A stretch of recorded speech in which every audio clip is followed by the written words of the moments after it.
there will be no real non-controlled currency in the world.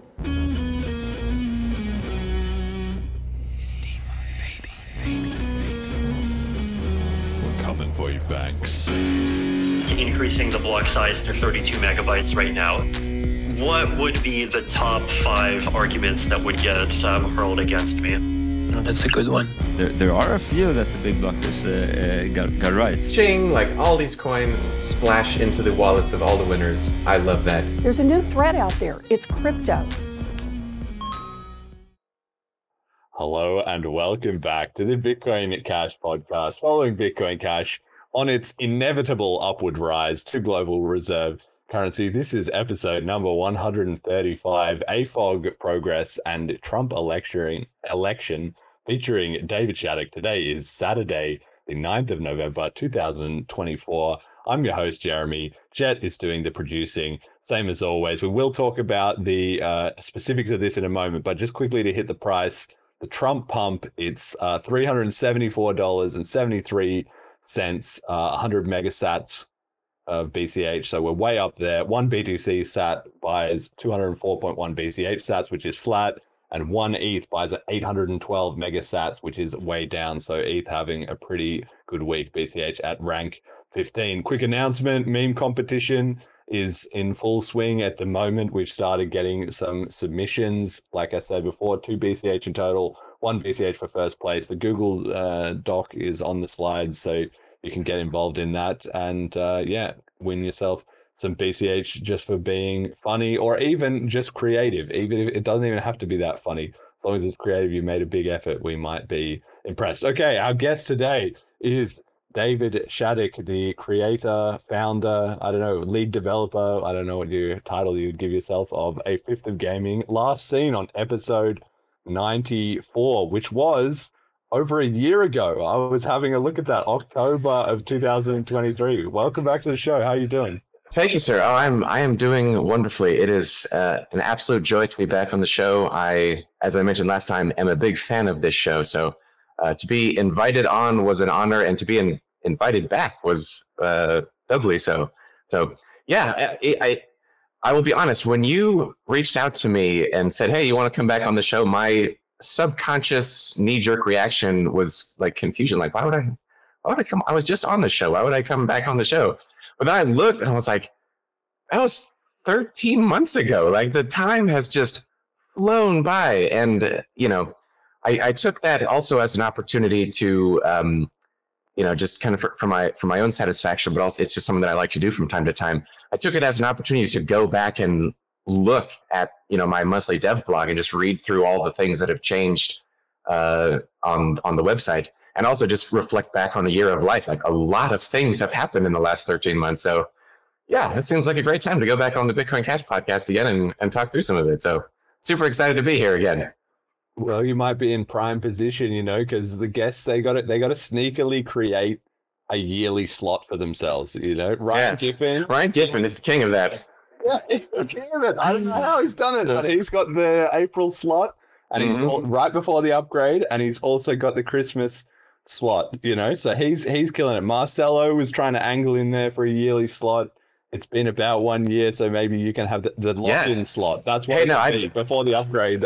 Sure, I'd be happy to make a play for, you know, early November, late October. Just, you know, let me know what forms I need to fill out or whatever, and I'll try to make it happen. It's a down payment, mate. There's a big BCH invoice. Okay. Sounds good.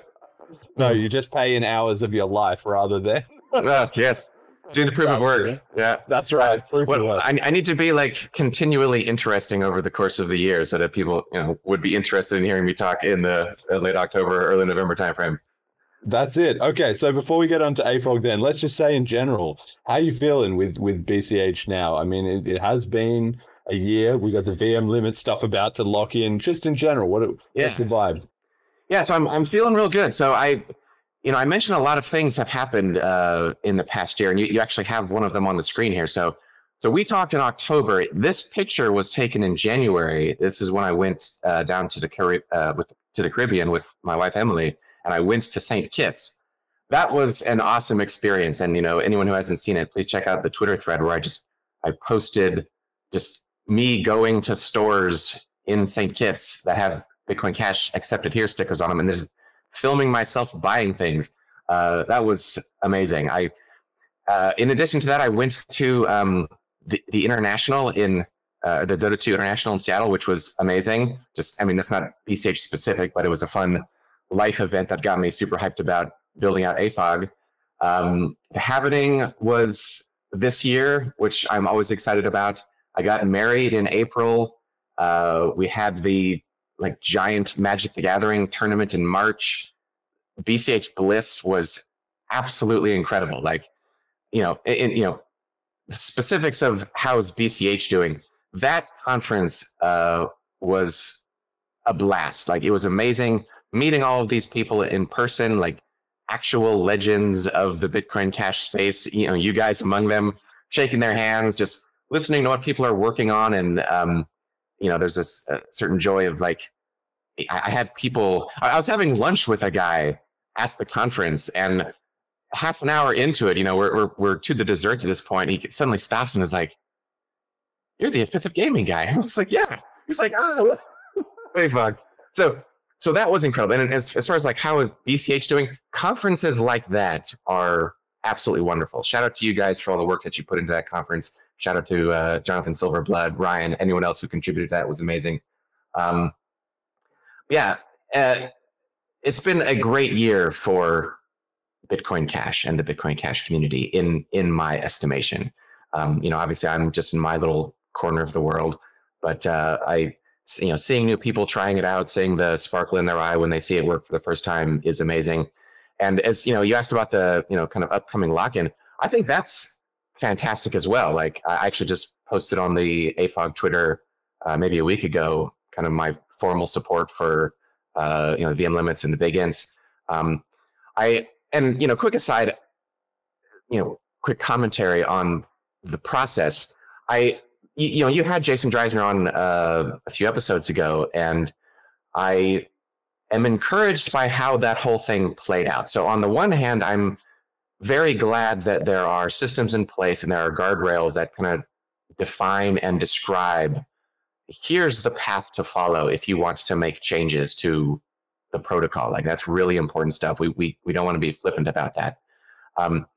But the way this worked out, I thought was really nice in that, Jason was kind of behind schedule on things, but it looks like it's going to go through anyway. And I think that is sort of a manifestation of the simple reality that we are a community of people that have opinions about each other based on the work that we see people doing. And it's decentralized, but people still have reputations. And if this was just some yokel that had walked in the door and been like, "Oh yeah, herpy derp, I want to make some changes to the protocol and it's behind schedule," we would have been like, "Yeah, you need to get into the line and do it properly."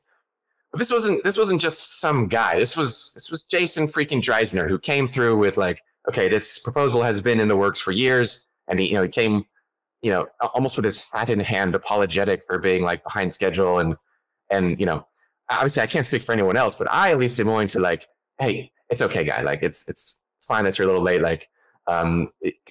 You can look through the proposal and you can see that okay, a lot of work has been done with this, a lot of thought has been put into it, a lot of very smart people have reviewed it and discussed it and been thinking about it. The problems that these ostensibly will solve are annoying today for a lot of the important players in the space, and just the prospect of getting it out a year later for the simple arbitrary deadlines that have been placed on the process beforehand. So long story short, I'm glad there's a system in place. I'm glad there's wiggle room available when appropriate. So yeah, looking back this last year, looking forward to this next year, Bitcoin Cash as a whole, I'm really excited with how things have been going and how things seem like they're going to be going over the next 12 months. Well, that's one of the things with time moving fast, as you say. That's why it's so important to have that momentum on shipping upgrades, because then it's just well, you know what, the next one's happening and the next one's happening. The competitors that we have, whether that's BTC, whether it's the legacy financial system, whether it's other cryptos, like whatever it is, whether it's the the gold bug community, right? It doesn't matter. If your community, I always think of crypto as being like a race, like a rowing race. I did dragon boating in high school, so I always kind of think of it like that. And it's like what's not important is where your boat is. What's important is the speed you're moving forward at, right? It's much better to be behind, but with a very fast pace, than in front, but like slowing down, right? So in that sense, I think that's why you've got to, and that's why I like that we kind of were like, okay, Jason's done a lot of good work, and I don't think anybody's going to be able to abuse this as a loophole in the process of precedent, because almost nobody, there's maybe one or two other examples that I could see giving that kind of leeway to, but that list is very, very short, and none of those people would abuse that like precedent, So I feel like that's an additional safety guard that we have, and it's important that we just have that urgency of now's the time, it's good, ship it, right? Just keep the boat rolling. Yeah, development cadence is very important. Like, a lot of professional projects I've been on, it's like, okay, every Wednesday deploy to production, whatever you've got, just deploy it, like, and then just keep moving forward. And an extra comment I'll add on to that, one of the many things that I like about the Bitcoin Cash space is that we have a process for this. I obviously most of my attention is focused on Bitcoin Cash, but I see what other projects are doing. You look into, obviously, one of my favorite things about this show and to do on the show is to dunk on Bitcoin, but you look at there are people operating or trying to operate in the Bitcoin development space, and they don't even know how to generate the kind of consensus that they would need to make any change. There's no formal description of sequence of events. And I don't think that's an accident. I think the people who have control of Bitcoin are enemies of it and don't want there to be a way to introduce progress to the system. So comparing that side by side with what Bitcoin Cash does, of this like very well-defined and generally accepted and agreed upon approach to things, it's just, it enables this sort of inevitable march of forward progress and development cadence that we've just been talking about. And I think that's, I don't want to say it's underappreciated, but when I see what other people are doing, I give it 2 big thumbs up. Yeah, one thing I want to add on to that as well is that there was some discussion that I've seen about the chip process where some people have said, oh, I'm not a developer, so I can't weigh in on this. And I think that's sort of misunderstanding like what's going on here. Yes, obviously these proposals, particularly like this big one, for instance, might be quite technical in nature, and not everybody in the world is going to be a Jason Dreisner level developer to be able to look into it. But that doesn't mean that you shouldn't engage with the process and just say, well, it's out of my hands, or I can't write a support proposal. I saw like Steve Thurman did one and a bunch of other people, and in their support message, you can just say, look, I'm not a developer, but I support this for these reasons. It's the same as like in politics, right? If you're maybe not an expert on the economy or on the healthcare system or the education system or every different aspect of it, but you can define your own criteria for how you're going to decide. And if that means listening to various sides of the argument and then making a best guess, then that's what it is. If that means you have certain people who you think, okay, if those people are on board with it, then this is solid, then that's good. If you have a metric like, if it's too quick, I'm going to say no. But, given I've seen things discussed long enough, then I can be reasonably confident that this is not something that's just being rushed in. Whatever it is, it doesn't matter if you're a developer or not, because the whole community has to buy into the protocol level upgrade, even if it's just the idea. Like Abla was great in that sense, because a lot of people were like, yeah, hell yes, let's do this. Okay, I'm not tweaking the parameters of the algorithm myself, but I can see that this is a strategy that makes sense. And so I think everybody should be aware of that, whether they are a developer or not, that the more people engage with it, the better the whole process becomes, because you can bring your own angle to it. So I was waiting for Abla to get mentioned. I pulled this off the wall just beforehand. I wanted to see that I framed my Jessica poster. This is like, that's amazing, professional grade museum glass, like, and now it hangs on my wall right over there. That is so cool. But yeah, you're absolutely right. Like, there's limits, of course, but generally speaking, the more eyeballs on these things, the better. And the more like the greater the diversity of backgrounds of the eyeballs, you know, the more people thinking about it, the more people looking at it, the better. Now there, you know, there's the risk of like, you know, okay, the more the better, as long as everyone's operating in good faith. Like there's always the danger of someone's just going to like, hey, I object to this, not because I have this well-constructed technical dispute with it, but just because like I want to disrupt the process. Now, you know, generally speaking, you don't see a lot of that these days in Bitcoin Cash, but it's something that's always in the back of my mind, just what we've been through over the last decade.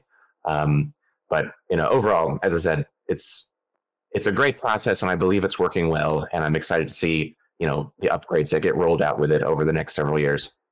Yeah, but that's also where people need to be, you know, paying attention, right? It's because even if you aren't a dev, well, everybody's a social person. Everybody understands society. Everybody understands debates. Even if not the content of the debate, they can understand how people debate and how their track record plays into that and stuff. And that's very important, because even if you're not a developer, if you can figure out, okay, these are the developers that have been around for a long time, that have done a lot of great work, they've done upgrades that make sense. Okay, I should, in general, be more likely to support their ideas than people who are just coming out of nowhere, or who have been like disruptive, and being able to accurately assess that, you know, across the variety of mediums that there is. BCH discussion is a skill and a thing that people can keep in mind, even if they're not going to become a full-time developer. So I just think that should be top of mind for people. I also wanted to ask a little bit more about the St. Kitts thing. You mentioned it just briefly. Okay, you went around and bought some stuff at the shop, but in that thread, it was hard to overstay. You were so enthusiastic, because I think maybe it far exceeded your expectations of what it was, right? So I had heard about this, you know, because Roger was living down there, and you know, Sonny was active in the area, and you see Twitter posts and Reddit threads of like, oh, hey, here's this new shop that's been onboarded and whatever. And when I saw that, I was like, well, that's neat. I want to see that for myself, to see if it's a real thing. Like, you know, you can put anything you want on the internet, and who knows, you know, whether it's real or not. So I scheduled the trip down there like a year in advance, like a year, 18 months, a long time in advance. And my expectation, if I'm being frank, was like, okay, maybe there was a, you know, temporary buzz about it for a while, but so enough time has passed that they will have just taken the stickers down and they'll be done with it. And so when I arrived in the port there, St. Kitts, I, you know, said to them, I was traveling with my sister and her family and my wife, Emily. I said to them, like, okay, so my goal today is to, like, I want to see if I can find one sticker, Bitcoin Cash accepted here, and I will go into that store and I will ask them if they accept it. If they do, I will buy it. So I'm walking down the dock, and there's a huge, giant Bitcoin Cash accepted here sticker right on the port. And, you know, at least dozens, maybe over 50 stores I saw had the Bitcoin Cash accepted here stickers on them. And now, to be fair, and I did mention this in the thread, like a bunch of them, I went in and I said, "Oh, you said Bitcoin Cash," and they, you know, blank stare, like, "What the heck is Bitcoin Cash?" And I'm like, "That's got a sticker right there on your door. Like, I came in to spend some Bitcoin Cash." So there were certainly those. So there were people who had kind of you know, dropped off the boat, but there were also a lot where I said, Bitcoin Cash. And I'm like, "Oh yeah, no, I think we do. Okay, yeah, we got the wallet here," and they were perfectly cool with it. The jewelry store that I went to, the sales guy that I talked to, he didn't just accept, but he was excited, like, "Oh, fantastic!" Like he's been to Bitcoin, you know, conferences, not BCH specific, but just crypto conferences. He like knows people who know people, and he was real gung ho about doing the whole thing. So yeah, it blew my expectations away, and it was very exciting, very encouraging to see BCH existing in other parts of the world. Like, you know, I have my little corner. I've said that before. I've got my little corner of the globe. If it's a gaming world, my friends and family use BCH, but it's I don't know, horizon expanding or something, to go to another country, whether it's, you know, I'm down in these Caribbean islands, or I'm in Slovenia or wherever, and there's BCH people here, and there are people here in the case of Slovenia who have come from all the other corners of the world, and it's like this really is a global thing, isn't it? Like it's very cool in that regard. But yeah, that was an amazing experience, St. Kitts. Yeah, it can always feel a little bit out of time. And I think that's a common thing in crypto and specifically in BCH, just because so much of it tends to operate online. People make these friends online, they join communities online, maybe even they transact online, obviously, with BCH amongst themselves doing P2P trades or whatever. And then even like if you go to a step, you do like a meetup that's in your local area and there's like one or two other people there and you're like, okay, there's a little bit of this happening, but it's quite different to see it sort of, at scale and think, oh, okay, all these, whatever, 15,000 BCH transactions that are happening every day, a bunch of them are going on here. And now I'm here. Now I'm seeing it, like somebody else wasn't. I mean, the St. Kitts thing is definitely real. Like, okay, if you go there, I think, on the other hand, you might hear us hyping it up and think, okay, it's not like everywhere. It's not like every single shop accepts it and every single customer is paying it. No, because it's nothing like that. But it's enough that it feels real. It's like, whatever, 30% of shops have the sticker, 20% of them maybe can actually accept it. If you want to buy a couple things, you buy a t-shirt, you buy some jewelry, you buy a beer, whatever, and there must be at least enough sort of local traction that it keeps going, right? So that's a very good point. Like, the preferred currency from that spot, which, to be clear, is a tourist trap spot. This is, cruise ships coming in and stuff. Preferred currency is dollars. Preferred transaction method is credit cards. But, there weren't any Bitcoin accepted here signed. There was no Litecoin stickers. There's no Dash. It was the city was papered over with Bitcoin Cash accepted here stickers. And of course, we have to be realistic. That's a lot of Roger Ver and Sonny's work. They were very deliberate about getting that space online, but it's still there. At least it was in January when I was there. So, yeah, it might vary over time. I don't know how active they've been recently, and obviously, Roger's been out of there and stuff. So, but I don't know whether that would have made a big impact on it or actually nothing, because there's enough other activity going on that I actually have no idea. I was there in November of 22. So 2 years ago now, I guess, was when we had that St. Kitts conference. So I also have no idea. But anyway, it's very encouraging to hear that year to year, then it's still operating. One other snippet from that story, concerning the like ongoing business thing is when I got my street tacos, carnitas, whatever they were absolutely scrumptious. Was talking to the guy, asked him if he accept Bitcoin Cash, and he did. He told me that he paid one of his vendors in BCH, and I was like, oh, no way. And it turned out it was actually Ryan Giffen. Like, Ryan does business with this guy that I bumped into in St. Kitts because I bought tacos from him. And I'm like, that's awesome. What a, circular economy, small world kind of moment. Yeah, exactly. And this is why also on this show that I'm, so strongly on that kind of like maximalist, like all in on BCH, because when you see the whole ecosystem come together like that, it's very obvious that this wouldn't really have been feasible if you had 5 different people all with their favorite different coin. Somebody was trying to make a 5 coin, point of sale machine rather than just one.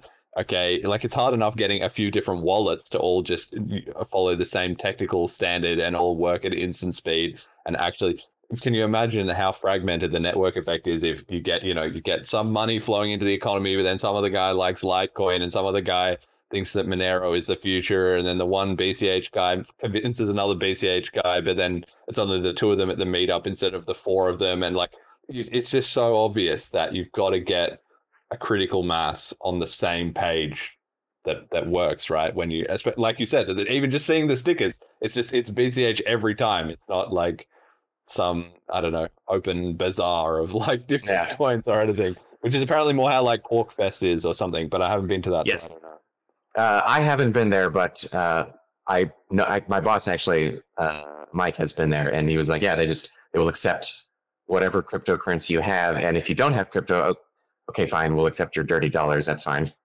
So yeah. Well, it should be interesting. I know there's sometimes people talk about year to year, like they they sort of track a bit like which crypto. There's not any official stats, but there's just sort of word on the street of like at the moment. I think it's basically Monero, BCH.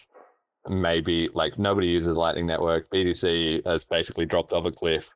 Maybe a little bit of light. I think BCH and Monero and Goldbacks are like the most loved. Those, I believe, are the kinds of things you want to be looking at when you're asking the question of, okay, there's thousands, tens of thousands, maybe even millions of like projects that fall under the cryptocurrency umbrella. To answer the question, okay, which of these is closest in the pursuit of realistically becoming global reserve currency? It's, okay, which ones are being used at these kinds of events when actual transactions need to happen? Okay, it's the ones that are focused on privacy. It's the ones that are, basically instant, basically free to transact with, and Bitcoin Cash, Monero. Those are the kings of the space right now. Been around a long time and have a serious community. They have reputation. They have community. They have infrastructure. They have the wallets. They have the apps. Like, exactly. Yeah. So speaking of that, then let's get on to AFoG. So I guess 1 year ago, like you've been doing the dev blogs now, it was dev blog 13, right? So literally you were probably starting the dev blogs at the time when we did the last one, right? So I published dev blog number 2 the same month that I appeared on the podcast. And looking back that far was astonishing almost. Like I couldn't believe how much it changed. And I mean, you can actually see it in the intro of the Bitcoin Cash 2024 podcast, like the intro. I am still super hyped to be in the intro. Ching! All these coins flash into the water. Month, mate. Then you're out. Yeah, I gotta enjoy this last month. But if you look at the video of that clip, you can see a glimpse of what the site looks like in those days, and it was awful. And I've said before, like I am not a front-end developer. I hate CSS. I hate all of that stuff. Anything to do with colors or shading or borders or margins, I hate all of it, and I'm bad at it, and I don't want to get good at it. I just hate it. But as a result, the website that I spent all this time working on looks awful. It looks terrible. Now, fortunately, a good friend of mine, Josh, who is, I'll say more enthusiastic about UI design than I am, saw Fifth of Gaming. He loved what was happening with it. And he was like, I want to contribute to that. And so he did this giant UI redesign, like moving things into better places, making things look nicer, the colors, the backgrounds, all that stuff. We've got some pictures Jet can just show. I actually put some on the slide because I also wanted to highlight the massive design upgrade. Fantastic. Go on. Okay, yeah. So the old system was just blank white background, like bare bones, everything. There's nothing. And now, like, there's clearly been some thought put into how things should look and where things should be laid out and the color palettes and all that stuff. Josh was also the one that pointed me to SteamGrid DB, which is sort of an online free-to-use game art site that I have now built an integration into Fifth of Gaming, which is why you go to any game night session page, whether it's StarCraft 2 or Magic the Gathering or whatever, the art in the background and all the game art boxes and all the icons, it's all from there. It's all fan art, and it's always changing. Like as they add new ones, it always picks one at random just so that it's always fresh and exciting.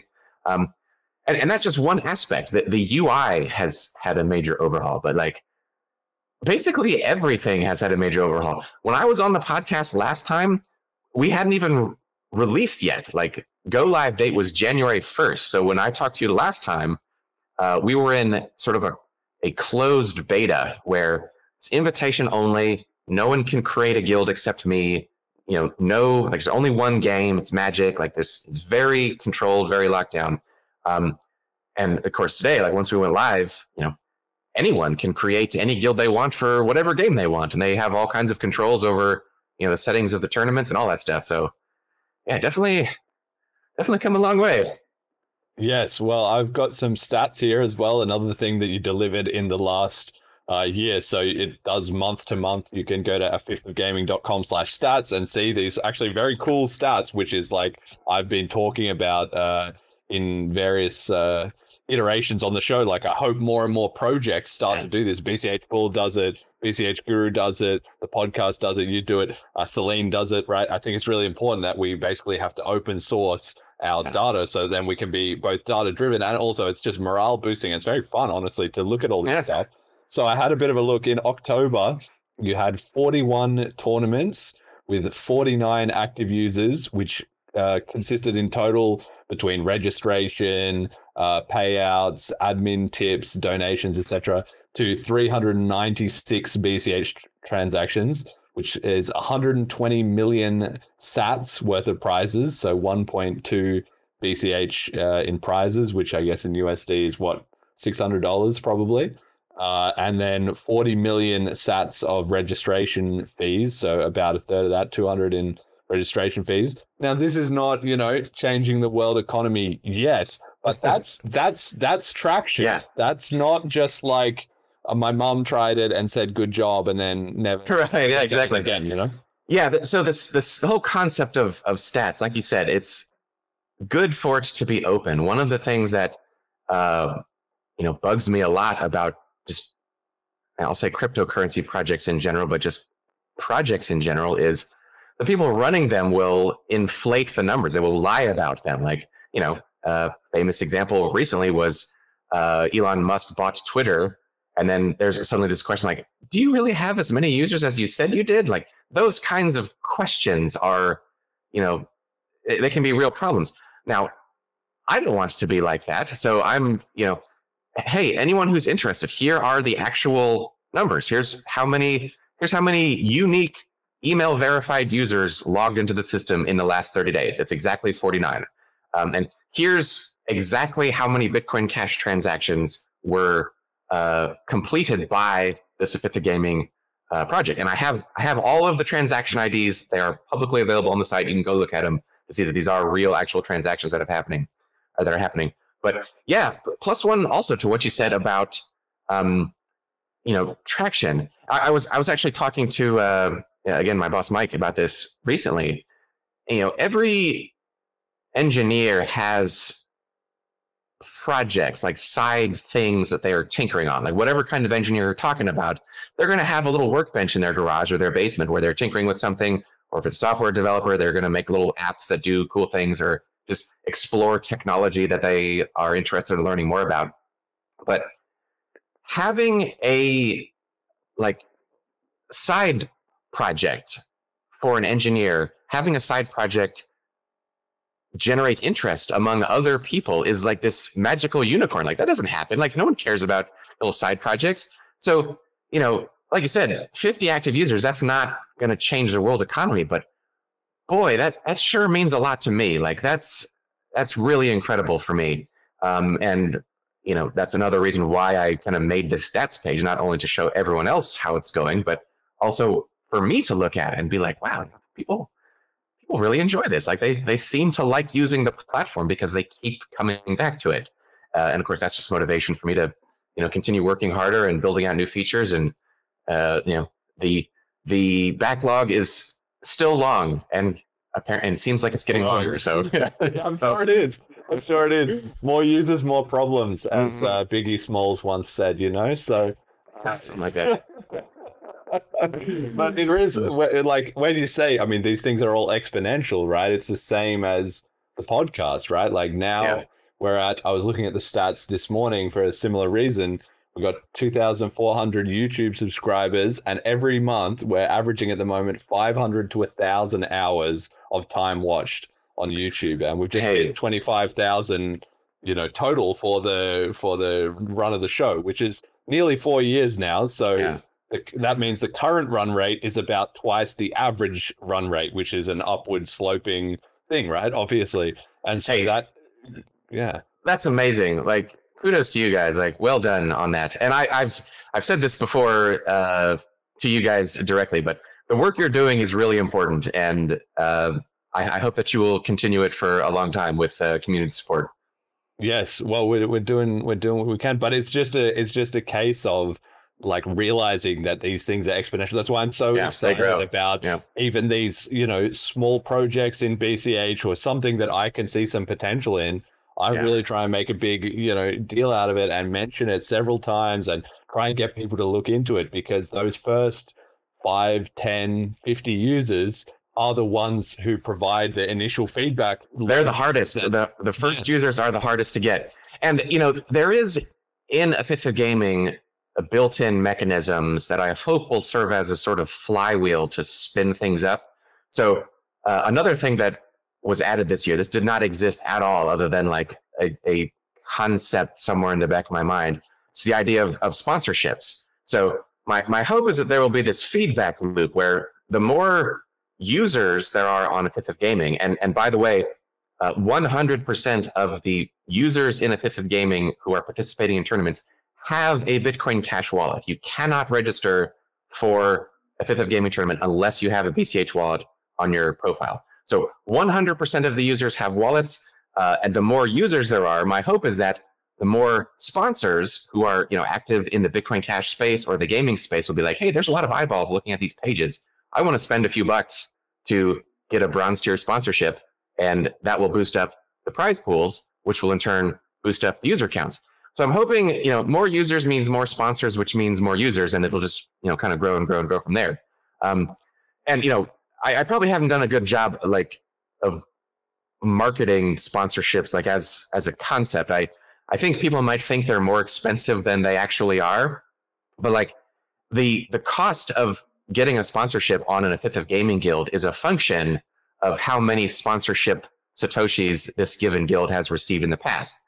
So if, and it's also, they're also weighted by time. So older donations become weighted less and less and less. So I checked yesterday, the cost to sponsor our largest guild, like Magic the Gathering Arena Daily Challenge, who they have tournaments every single day. The cost is like $11, and you get your logo and your link right on there. So again, my hope is the more people who know about that, the more sponsorships we'll get, which will feed into more players. And the other thing about that is, I also think I haven't done a good job of making players understand that there are systems in a fifth of gaming that are designed to support them and help them get started. So, if you create a new tournament guild on a fifth of gaming and you get into your guild 5 verified users, so you have reached a threshold where there's 5 players, there are systems that will automatically start funding your prize pools. Like your tournament wallets will just automatically start receiving pay-ins. And it's from the sponsorship vault, which was actually your idea. It just takes a little bit and it just puts in whatever guild needs it the most. So yeah, all that is, like you said, things grow. I believe this will continue growing. I'm trying to foster and build mechanisms that will kind of usher that along. But obviously time will tell. So while we're on that topic, Jez asking in the chat, how's the monetization aspect of it for you? Because obviously, like you said, every engineer, they play around with their thing in their basement or whatever, and that serves as a creative outlet for them, but also it gives them a way to explore new skills and new things that they then, end up working into their employment or future projects or whatever it is. But then once other people start getting interested, that's great because other people are interested, but it also starts to become a business more than just, I do this in my free time, and that has demands. Obviously you can't just, if you just leave it alone and don't fix bugs, don't add support, don't add new features, don't respond to requests, then don't support users that are having trouble, then the thing's going to just die and be back to just a hobby project that you and nobody else cares about, right? So it comes to, okay, so now I need to get paid at least somewhat to do this. Tell me about that. Yeah, so the revenue model for a fifth of gaming is that the revenue generated is equal to 3% of the prize pools, or $1 per month per active user. So if you have so those two numbers, whichever one is higher, that's how much ends up in my pocket. And so if you have a guild that has 10 active players, then I will get $10 worth of BCH per month for that guild running and doing its regular operations. So another thing that has changed this year is that the amount of revenue generated is now greater than the cost to me to like run the servers. So like, Round of applause for that. Yeah, I was super excited about that. Yeah, it's you know, as long as you count the value of my time as 0, this is now profitable. Which I mean, you know, that's bootstrapping, mate. That's bootstrapping. That's how it goes. Your time is in the equity. Your time is earning the equity in the project. That's what it is. And you know, to be perfectly transparent, I love this. I love what I'm doing. I'm not in it for the money. I have, you know, there's 4 very specific goals that that are behind my motivation to work on Fifth of Gaming, and those goals have been unchanged since the beginning. The big ones are about Bitcoin Cash. Like I'm here to demonstrate the functionality of this incredible new technology. Like you can build a website that just moves money around using just business logic. You know, whatever business logic you want to use, you can encode that into an application. And I don't need any special permissions or keys or licenses. It just works. It's a few lines of code. Okay. All right. So you've also launched a token as well. Now that we're getting to the revenues part of it, walk me through that. And disclosure, I am also bought not a massive stack, but a stack of that because I'm like, well, give this a year or two. Yeah. This is going to be popping off on Cauldron, you know? So fun fact, I went back and watched episode 94 while I was getting ready for episode 135. And so there was a segment in there where we were talking about cash tokens, and I had kind of been like, yeah, whatever, and not really. And you said, okay, well, we'll have you back on in a year, and we'll talk about the AFoG token. And I was like, okay, the oracle does it again. Yeah, you totally called it. Shout out to you for that. Well done. Yeah. So my scruples about cash tokens, going back to what I said in episode 94, has to do with kind of the singular laser focused mindset that I, historically speaking, have had with respect to this whole thing. Like I am here for one reason. It is peer-to-peer electronic cash, freeing mankind from the tyranny of fiat money and central banking. That's why I'm here. And, you know, strictly speaking, cash tokens and every like NFTs, all the variations of that's really a side quest. That's a tangent to it.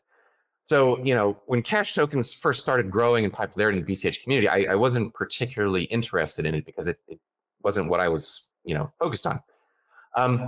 But, you know, I had, well, okay, so 2 things. Number one, there are other people in the community, and a lot of other people are excited about this. And that's more eyeballs on BCH. It's more usage of the functionality. It's more people attracted to it and building on it. And that is, you know, unequivocally a good thing. And so by supporting cash tokens, I can support, you know, those kinds of things. But the second reason is I had a lot of people in my DMs like, oh man, you should totally make an AFoG token, you know, cash tokens. And I was like, yeah, okay, fine. Let's give it a shot. I spent a couple of months thinking about how I wanted the mechanics of it to work.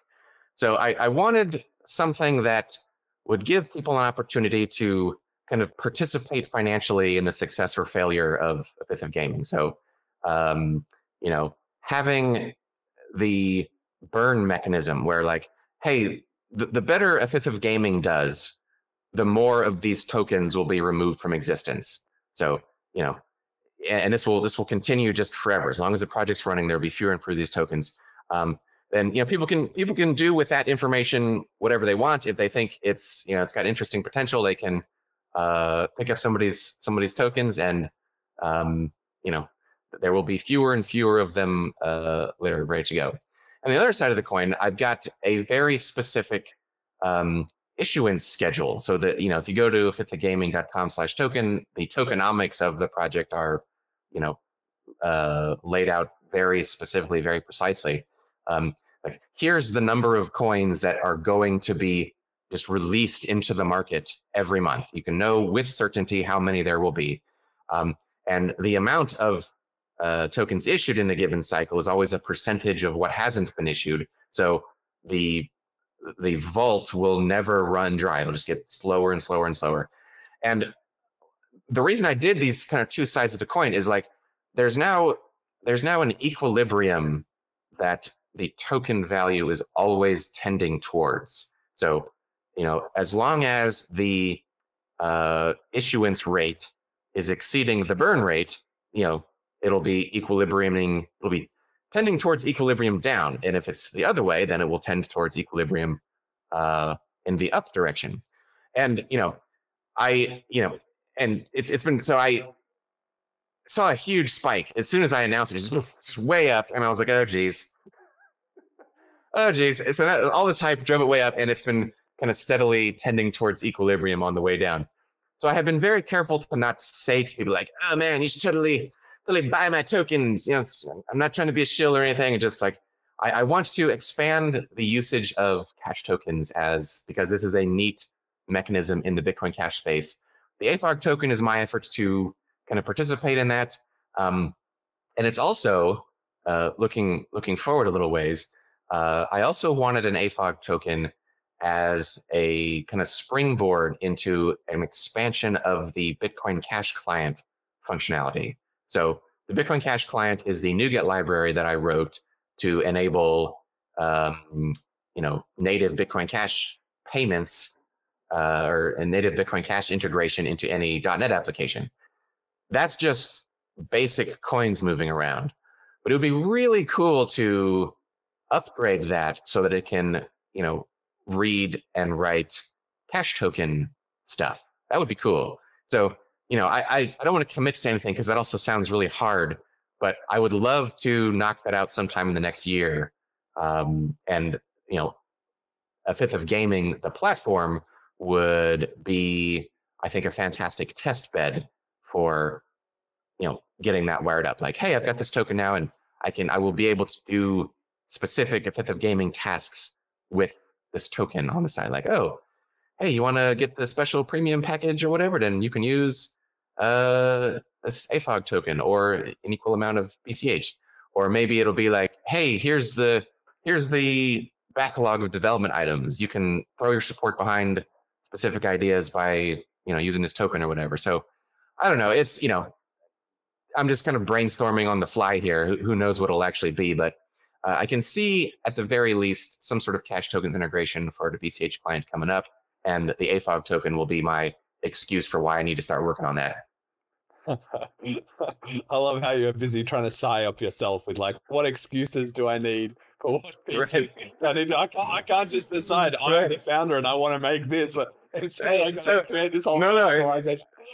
And that works. Like that totally works. So recently, the instant Bitcoin Cash tournament registrations.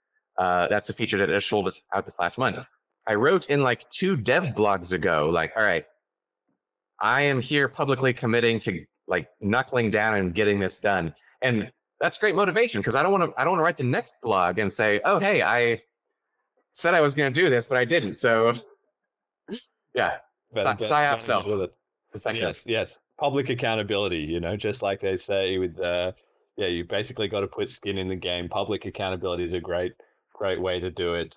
You can also do it with your stack for anybody who's struggling with any motivation issues. Find someone you really don't like or somebody you really like and you can trust and give them like a stack of your BCH and say, don't give it back to me unless I can prove in X days that I've delivered Y. And suddenly your mind will be thinking, what about that thing? I'm not quite ready for that, but yeah, that's the same idea. The public accountability is essentially the same thing. Okay, so I'm looking right now on Cauldron. So AFoG is actually the number 4 token with 15.5 BCH, which matches up to 8,602 AFoG. And in the last 30 days, it's had 4.06 BCH of trade volume, over 206 trades. Cauldron is amazing. I just got to say, there's been more like going on there since it's been launched. It's still technically in beta. Yes, it's still in beta. Like still, every time you go to the page, there's a warning that at the top, like, hey, this is a beta, like, but I haven't had any problem with it. It's a really smooth experience. Big fan of Cauldron. And it was really neat to like meet those guys in Slovenia, like shake their hands and stuff and talk to them. Like, shout out to Cauldron.quest guys. You're doing awesome. And have you seen, so they've shown like previews of, you know, like the new UI. Yeah, it looks incredible. I'm excited for that to go live whenever that happens. I was thinking about this before the show, actually, because I was thinking, you know, we had Sushi Swap, right? We had the smart BCH era in 2022, and a lot of that stuff just got kind of copied over from ETH because that was the whole point of it being EVM compatible. Okay, change around the label, maybe, you know, change the theme colors a little bit, and then boom, we had like DEXs and all this stuff that got created like in a couple of months that should have taken years and years and years, right? Because we could just open source everything. Now that was great because it got things going fast, but on the other hand, it's also like if you've copied other stuff, you're by definition not really leading the industry, are you? And so now we've got that going on the UTXO side where everything has to be rebuilt. Like Cauldron is like from the ground up. Yeah. These guys have built all this stuff. So it's taking a little bit longer. But on the other hand, it means they're starting to think, oh, well, what if we just change this? You know, we did it all ourselves. Like, I love the on-chainness of Cauldron. Like, you know, DeFi it's a really cool concept, very important. Oh, actually, quick aside. I was listening to the episode with you and Matthew where you were like, oh, is the AFoG token like a DeFi? No, it's not. It is the opposite of decentralized. It is the fifth of gaming token, centralized server. It's, you know, it's just me. So DeFi is cool. I just want to delineate between like, no, this is fully centralized for better or for worse. And, you know, in my mind, that's a problem with a lot of the cash tokens and all the Ethereum, ERC20 tokens, all the NFTs and stuff. It's most of it, a lot of it is just centralized stuff, which all the more reason to be excited about something like Cauldron with, you know, everything on chain, all the contracts. I love that. Yes, it's been fantastic. So I was going to talk to you a little bit about the marketing initiatives then. Is that like you've delivered so many dev features. These dev blogs are packed with, I fixed this bug, I shipped this feature, I did this, that, and the other. Obviously, we got the visual update as well, which is kind of a marketing thing, but it's also more like preparation for marketing. In the next year, what's the plan for AFoG? Are we going to get some marketing going? Yeah, so this is another thing that I struggle with in addition to UI is outreach. So I think I shared this story last time about, you know, my efforts to reach out to the Magic the Gathering community and invite them to play. And the responses that I got were, you know, overwhelmingly just accusations of fraud. This is a scam for sure.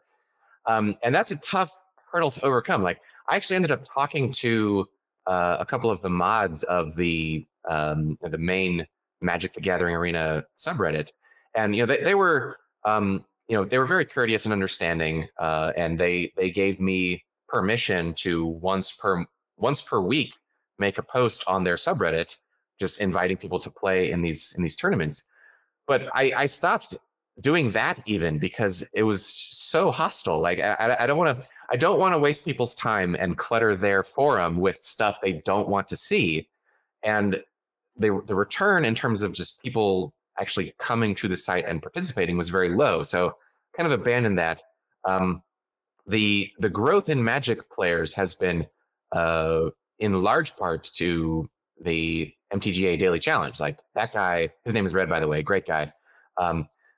He's a known voice in the Magic community. So when he says, hey, I'm running a tournament, people are like, oh, okay, yeah, MTGA Daily Challenge is running it. And that kind of, and that's not marketing, that's just sort of like word of mouth network building or whatever. Yeah, it's just reputational. Reputation, yeah. So the more of that, the better. And that is still like I'll call it a productive stream of new users. Like I'm still getting messages from people who are asking me questions and about getting, you know, BCH set up and how to register for tournaments. Like, so still growing in that sense.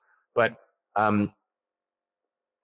historically speaking, like if you go back to the beginning of my actively working on tournament stuff and Bitcoin Cash stuff in the fifth of gaming, there has always been some critical feature that we need this right away. Like whether it's, we need Swiss format tournaments, we need, you know, instant BCH registrations, we need embedded Discord chats, like we need embedded Twitch streams, like there's always something.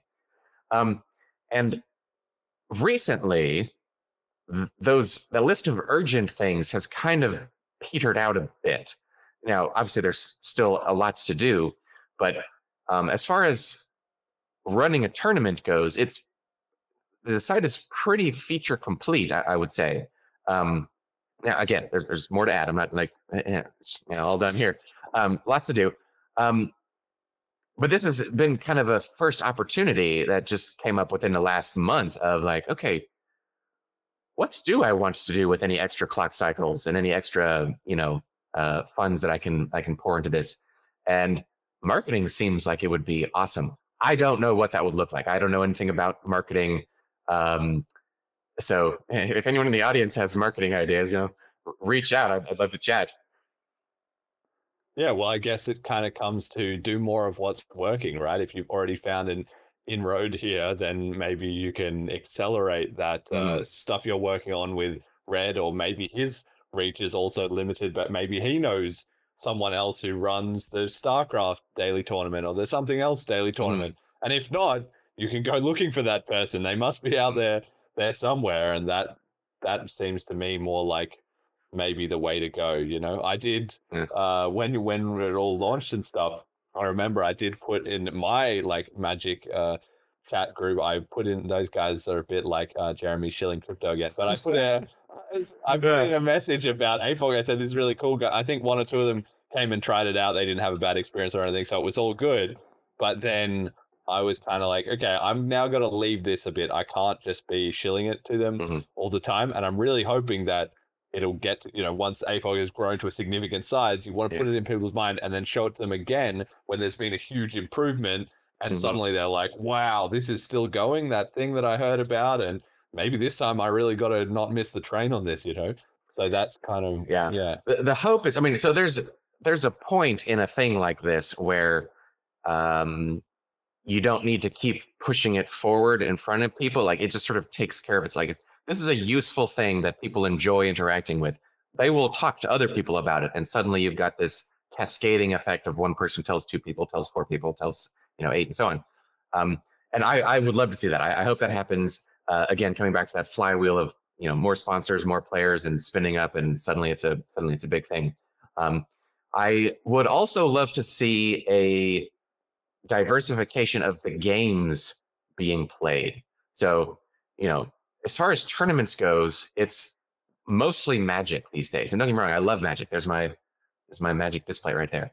Theros Beyond Death, right?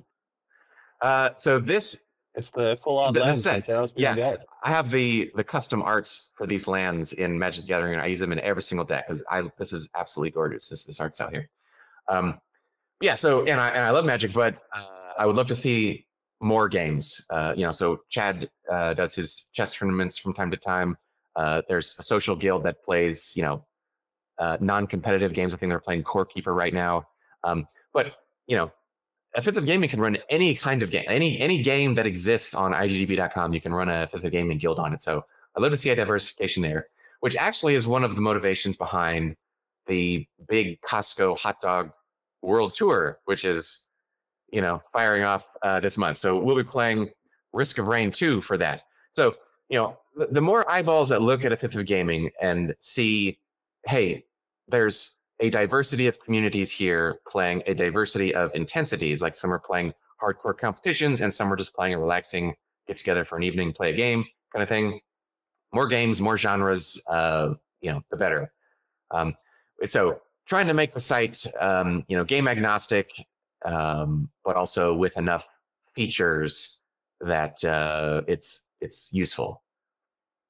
Yeah, it occurs to me that obviously adding different games is helpful, but it's also partly a problem in that it somewhat fractures your existing network effect, of having people in a tournament and getting people matched up to play, right? Yes. So, obviously I have had a lot of attention on Magic stuff. And one of the things I have been thinking about is like, okay, what do other Magic the Gathering tournament sites do that I don't?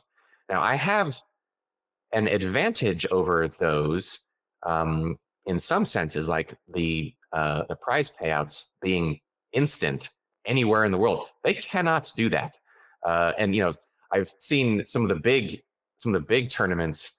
They'll have it's like a $2,000 or $3,000 prize pool, and you look at the rules for this prize payout, and it'll say something like the tournament organizer promises to send the money to the winners within 60 days of the tournament. I'm like, wow, okay. Hey, a fifth of gaming, you can do it in 60 milliseconds if you want, or you can wait 60 days. That's cool, I guess. So in some regards, I have a competitive advantage over the other platforms in the space. But in others, I don't. Like other, Magic the Gathering tournament platforms will have things like, deck uploads, and they'll have cool graphic breakdowns of like what colors match up well against what in this event, and things like that. And certainly I could build out those things, but that's getting really down into the Magic the Gathering rabbit hole when I'm trying to build a game agnostic platform. And so there's a trade-off somewhere of like, okay, do I want to be wide or deep with respect to what I'm working on? And I don't know what the correct answer for that is or anything. It's just one of the realities that I'm facing right now. Well, it might be worth just playing with it, do a couple of small things, see if it really helps the growth in Magic, and if so, keep pursuing it. I mean, there's no reason it couldn't end up just being this huge smash hit in Magic, and then after, wait a second, guys. By the way, it also does 10,000 daily users. You can also play anything up, because gamers like to game, right? So they'll naturally find their way onto other things as well too. But I mean, and just in thinking about that, I also thought, well, you also have a bit of a competitive advantage in one sense, in that you're in the BCH ecosystem more broadly, right? Which the whole thing doesn't have a lot of network effect, but we can all coordinate, right? So I haven't got around to it yet. I wonder if it's maybe in the next release or the release after, we're going to be putting some stuff in the Explore tab, which I'm hoping include AFoG and stuff like that. So then we can boost up your network effect a little bit by integrating it with other BCH projects. So that's another avenue you could look in, maybe if you push a bit harder on getting integrated with other BCH wallets or other BCH, BCH related stuff, right? Yeah. Hey, any developers in the community who are interested in getting any of the, otherwise publicly available data in AFoG, let me know if there's a new endpoint that's needed or whatever. I will absolutely do that for you, and you can embed this info into whatever app you're building. Yeah. Okay, let's chat a little bit then. I thought we could just do kind of a quick segment, because I think this is a good example use case of starting up a bootstrapped product and company, right? We've been talking about AFoG a lot specifically, but I was thinking, well, I've made the podcast and you've made AFoG, and maybe both of them started out as just us in a room with a bit of an idea. And I think BCH is at a point where hopefully we're starting to attract the attention of more and more people who are at that same point, right? We see it all the time in Telegram. People, I really love BCH. I'm excited about this. I want to do something. How do you get from it's just me and then my laptop and some passion to an actual working product? What have you found along the road? Yeah, so I would want to quickly right off the bat say that I believe I had a leg up in this purely because it was a Bitcoin Cash project. I have had just an enormous amount of support from the Bitcoin Cash community because they are excited about AFoG as a kind of real world example of BCH utility. And that support has come in a lot of forms. It's been people just popping in to play a tournament. It has been, encouraging messages. It has been just in person. I've received, fantastic advice from you, from Emergent Reasons, from Jonathan Silverblood, just advice on how to move forward with this and things to keep an eye out for, that sort of thing. And realistically, of course, also just donations. There have been a couple of occasions where I have said, hey guys, I am trying to pull together a big tournament. Would really appreciate any financial support. You guys want to throw some money into the prize pool? And I have been blown away by the support. Thousands of dollars have poured into, like the one we did in March, the March 15th Magic tournament. We had it was like $2,700 or something for this huge tournament, which was incredible. So starting with that, if this was just cutting BCH out of the picture entirely, if I was just starting with just a fifth of gaming, I'm going to run tournaments, I strongly believe probably would not have got off the ground at all. That support from the community has been very valuable. But setting that aside, or with that said, I think you got to start with an idea, which those are tough to generate. Obviously, good ideas. I don't know. People. Okay, I'm sorry. Sorry. Okay. So the idea plus the next thing is tough. So idea plus MVP. Like, you have to have something that you can put in front of people and say, hey, I'm thinking about this idea. I've been working on it. Here's a very crude of what this thing might look like. What do you think about it? And if you go back, like that's what I did, last September. Now, I had again another little advantage because I actually started working on a fifth of gaming back in 2018, and over the course of those several years, I did a lot of the like infrastructure stuff, like user accounts and authentication, all the security, like the architecture of the application. I built all that stuff years ago. So when I had the idea, which triggered by your episode with BChad, I already had a platform that I could start building on and just adding this tournament features and the BCH integration. But getting that MVP and putting it in front of people is very important because, number one, if it's a terrible idea, like, objectively it's bad.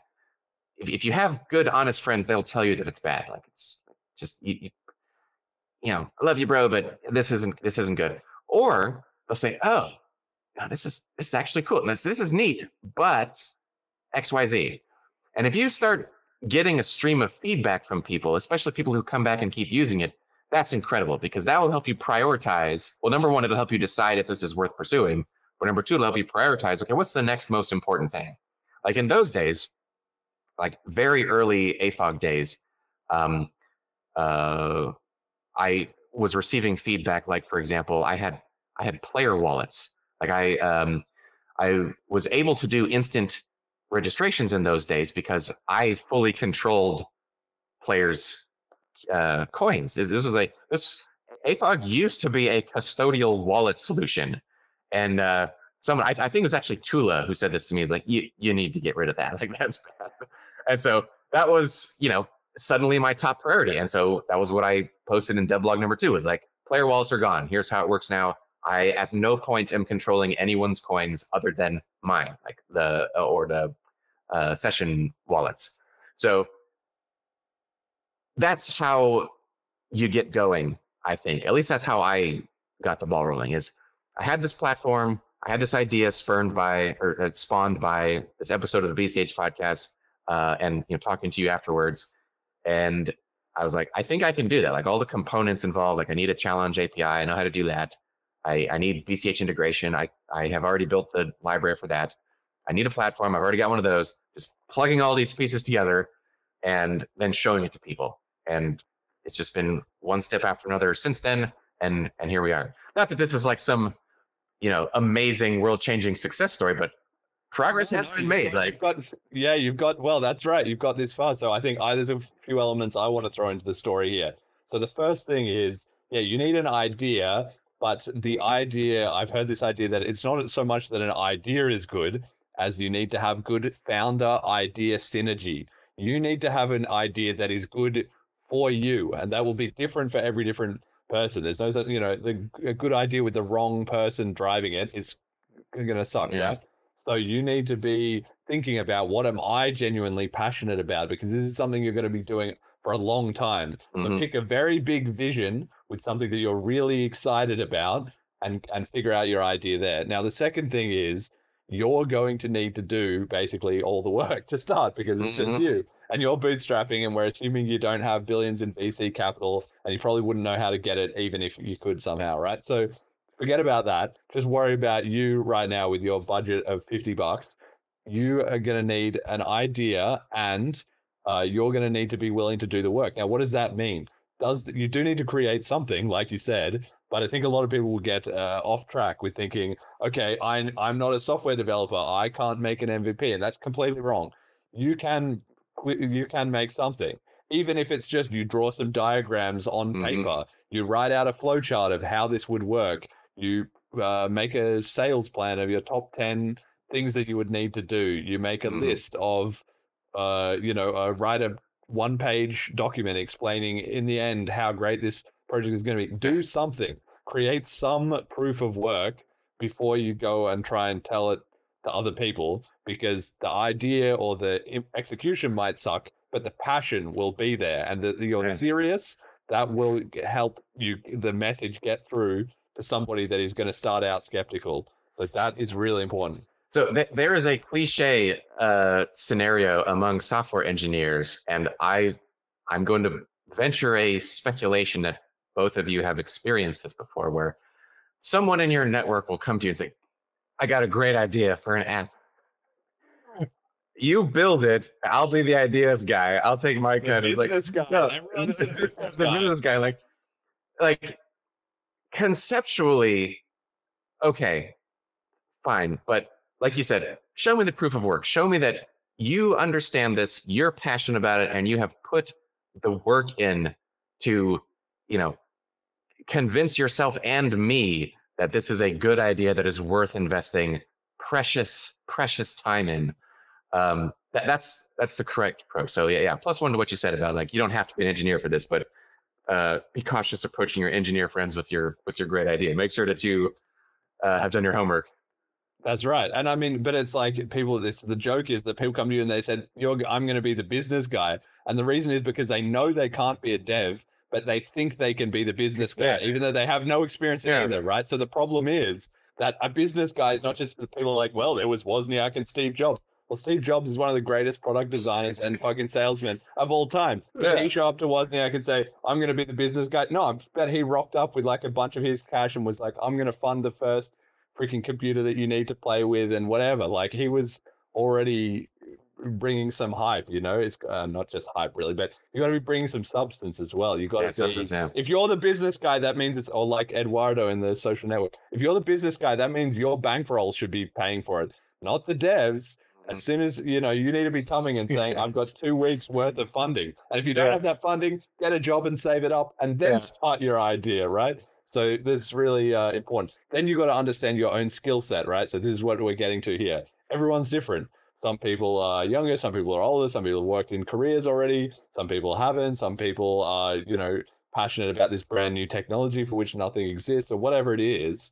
So you've got to think, what are my skill sets? So start there, because you already have those. And for everyone, it will be something. You're going to be passionate about something, have specific domain knowledge about it. You might be into design, you might be into dev stuff, you might be into marketing and sales, you might be into, I don't know, whatever, community building, social stuff, event planning, whatever it is. Figure out where you've got an edge and start with that, and then be willing to know, okay, I'm also going to need to add some new skills in. So part of this, starting this project, is I'm going to have to learn some new stuff. Instead of saying, I need a dev, I need a sales guy, I need an event manager, I need a graphic artist, maybe just think, well, I've got to be the graphic artist. And then, especially now with AI, like, that's a huge open field. You're not going to make the world's best thing, but you can make something to get started and then iterate from there. I think that's another key point in this whole sort of journey. And then collaborators will start appearing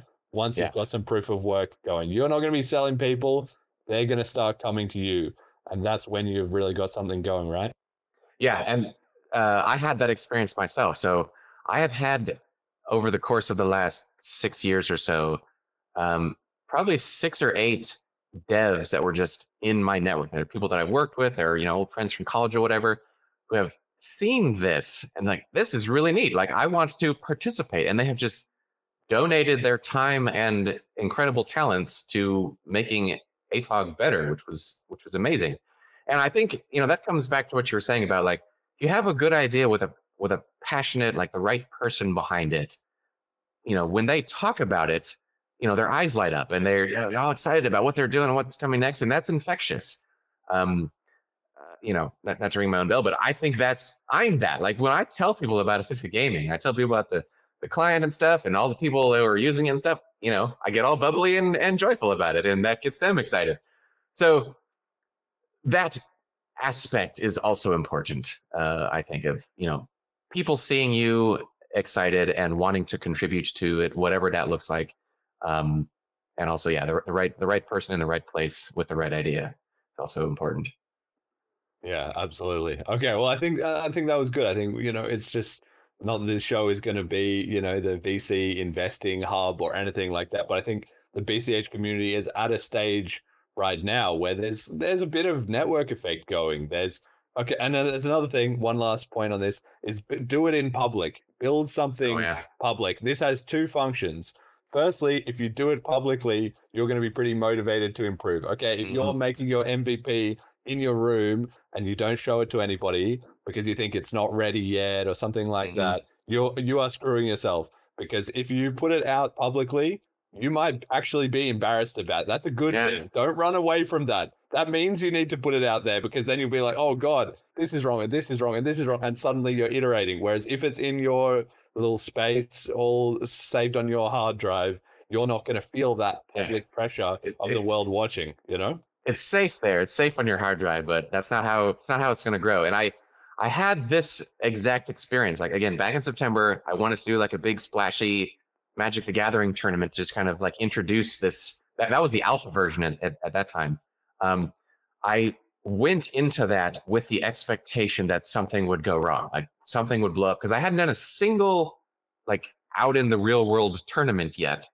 And sure enough, you know how AFoG works. Like it's automated. There's a start time, and once that start time hits, bang, it's going. Like you can't like, oh wait, I'm not ready yet. No, it goes. When that happened for this time, the site instantly crashed. Like everything was down, everything was broken, and I was like, oh. And there's 30 people in Discord like watching me fail publicly. But if I do say so myself, I do have a very good DevOps pipeline. So I was able to pop in to the code, found the problem, fixed it, pushed it, and it was up and running in 10-15 minutes. But boy, I was sweating bullets when the thing went down instantly when it started. But that kind of thing is important. Like you said, get out there with your MVP, bare bones, basic. This is a manifestation of this idea in a usable form. There's going to be problems for sure. There will be features that are missing. There will be bugs that pop up, but put them on the backlog and prioritize them as appropriate, and then keep on coding, keep on going. Yeah, and you're not Mr. Beast. That's the other thing as well. People think, okay, I don't need to put this out there because it's not ready yet. But once it's ready, once I fix this up, I'm going to put it out there, and holy crap, the whole world is going to be looking. No, they're not. You've been lucky if you get 3 people and one of them is your mom to look at it, right? So you don't need to be worried about it. It's going to be embarrassing for you with a couple of people, but they're mostly going to understand. They're just going to be like, okay, this is your new thing that you're trying out. So you just have to get through that phase, but nobody's going to care as much as you think that they will, basically. Let me share a short and a little bit embarrassing story to help make your point. There was a feature that I deployed to a Fifth of Gaming a long time ago, like probably 2020 maybe, which was support for multiple guilds running simultaneously, which, believe it or not, was a novel concept at the time. The very first versions of Fifth of Gaming was just me and my friends. There was no guilds. This was just a site for us. Like adding this concept of lots of people can have guilds. They can all run their game nights concurrently, independently of each other, and AFoG will take care of all that stuff. So this was hard. I had to rewrite a lot of things, refactor a lot of stuff, new database tables, all that stuff. When it was finally done, a couple of weeks, I was working on this in my free time. I deployed it, builds completing. I was like, all right, I'm gonna take a quick break for lunch. I went, had a burger and fries or whatever for lunch. I came back and there were no new guilds. And I had this moment of actual, I'm a little disappointed. I thought for sure, people would just flocked to this thing, but no, like I said, no one notices. You're not Mr. Beast. You're not anyone famous. I'm just some guy. I deployed this thing some dark corner of the internet. No one knows about it. So yeah, don't be shy about getting out there. No one's going to see it. No one's going to look at it. If any problems come up, just fix them in the next deploy.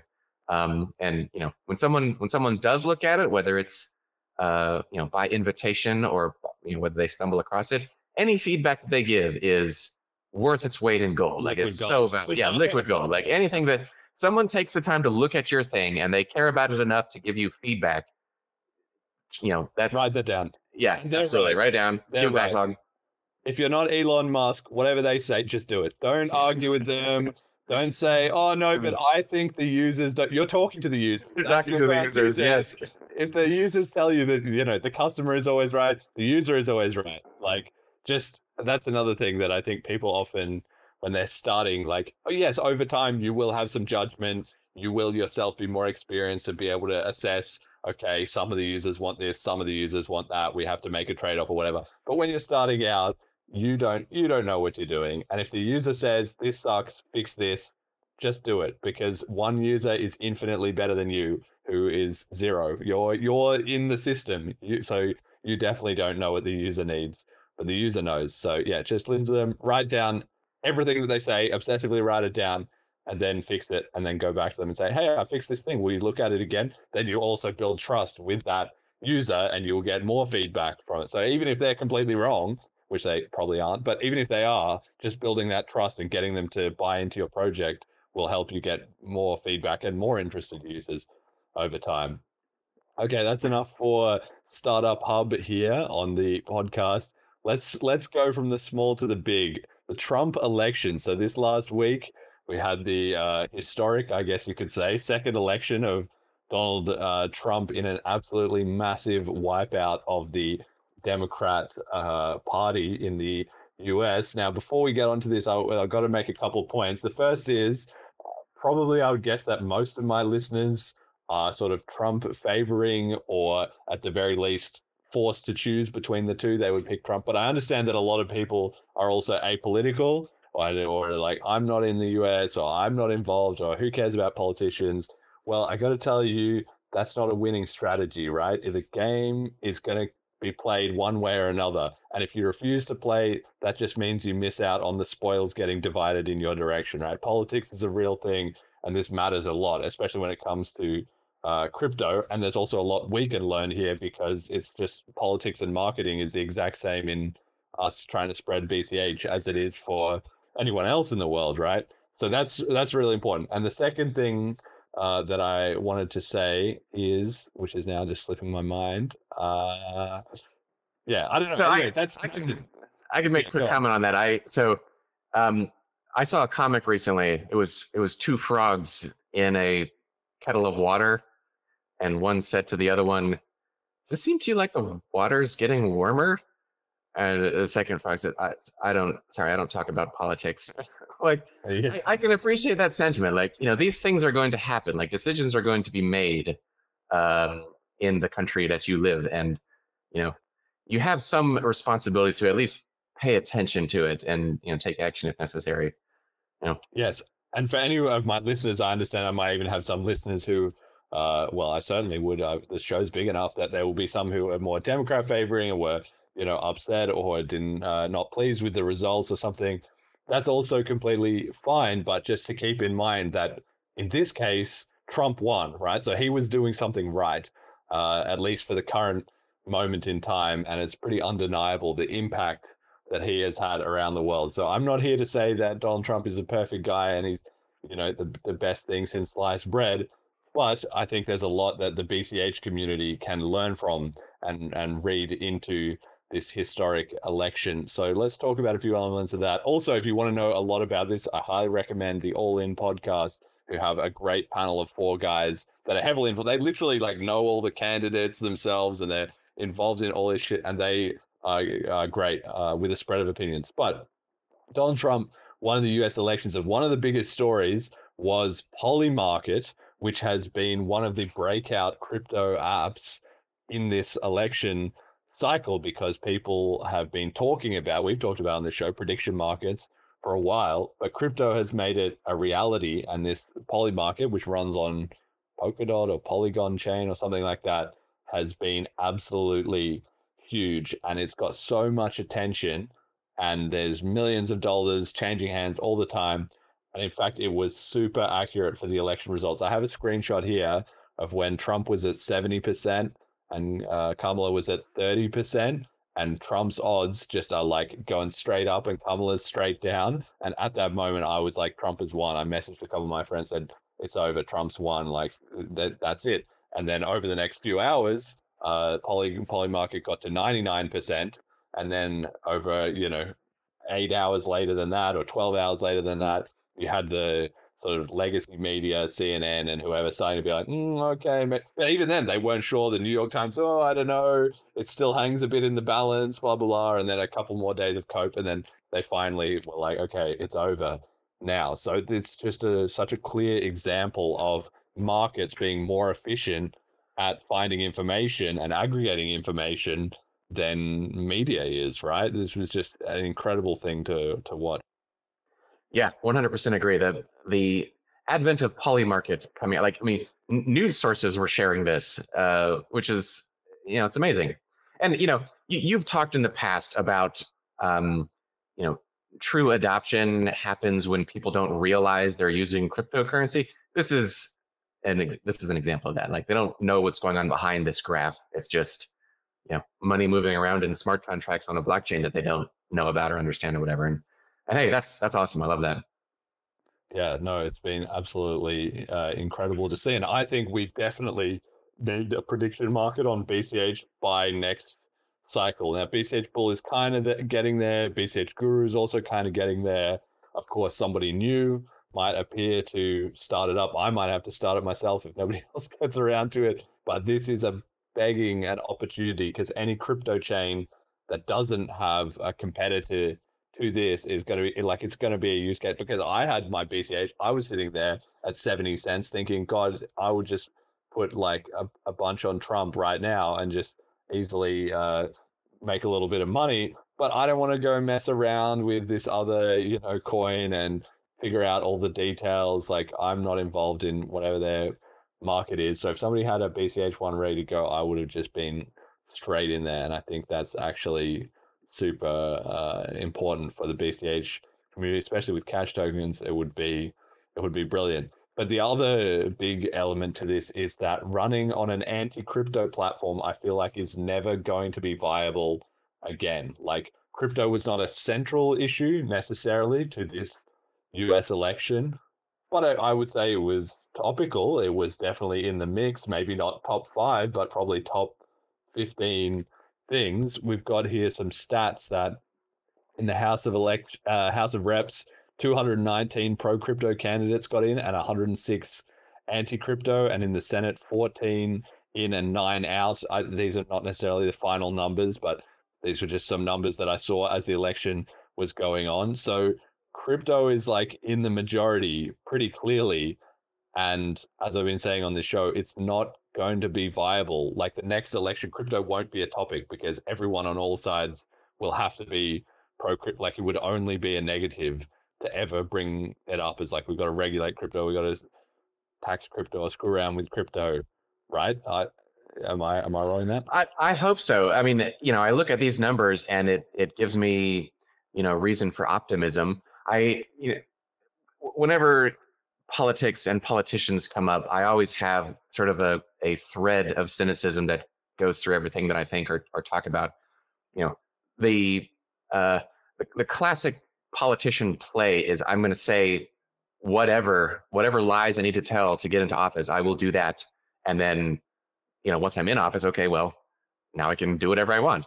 Now, I'm not saying that's the case here. It's certainly, I would say, if nothing else, it is encouraging that politicians believe that they have to lie about crypto, because that says something to kind of the vibe of the population as a whole. So my hope would be that if there are, I'll say, unjustified weaponization of the legal system against crypto projects that are like genuinely, working on non-scammy things, I would love to see the population of America cry out against that. Like, that is unjust. Roger Ver is a topical example of that. Like, he is being persecuted unjustly by the American judicial system, and I would like to see outrage from people about that. Ross Ulbricht, I think, is a more, visible, more known example of that. And famously, Donald Trump made that promise recently. He said, on day one, I will pardon Ross. And libertarians and, anyone leaning in that direction, like, well, that's fantastic. He is in jail, as they say, for making this website. Now, I don't know the whole Ross Ulbricht story, but the vibe that I'm getting is that he's more on the like freedom loving side of things than the tyranny side of things. So he gets a thumbs up in my book.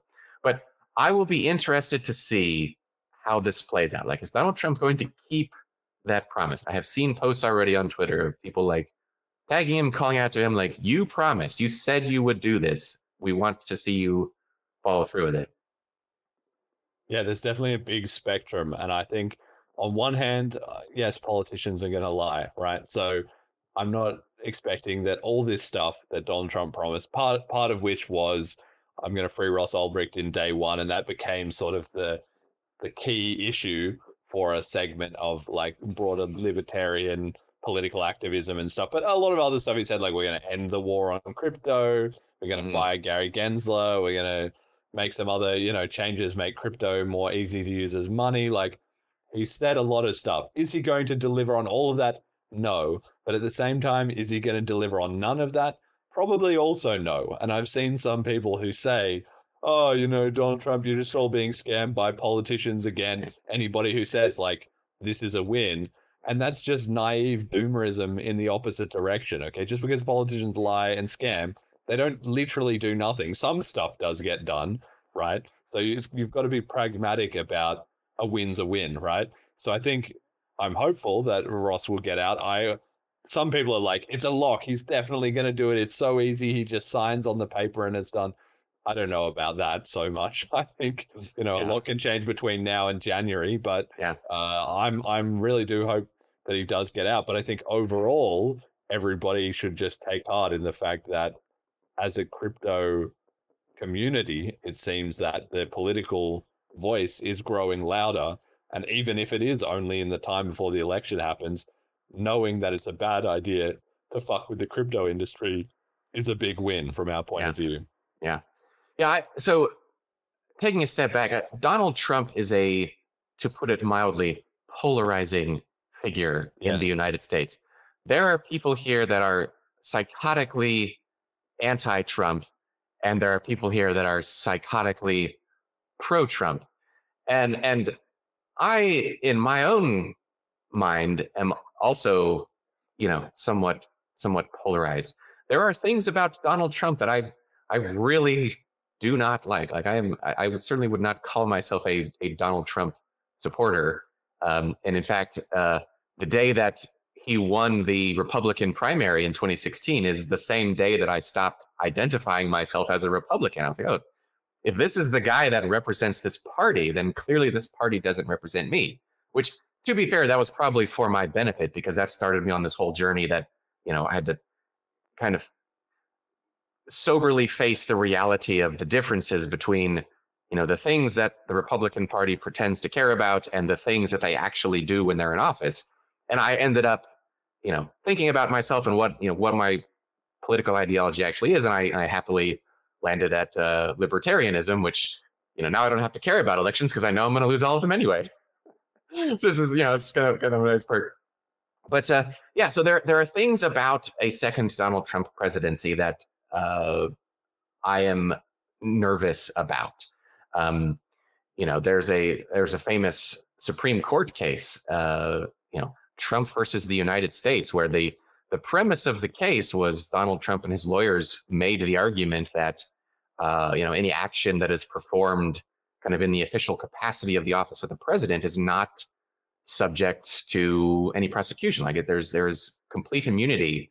And people who were observing this case were like, well, that's patently ridiculous. Like, the United States is a nation of laws, not men. We don't have kings. There's no one who's above the law in principle. But the Supreme Court found 6-3 that no, actually the president he's immune. Like he can do whatever he wants in the presidency. I don't care who the president is. That is unsettling to me. But, and there are other things like, I'm sorry, if you have Trump supporters, Trump is a grifter. Like he has a history of scamming people, grifting people. Just like last month, he had that like World Federal Reserve industry, like what was it?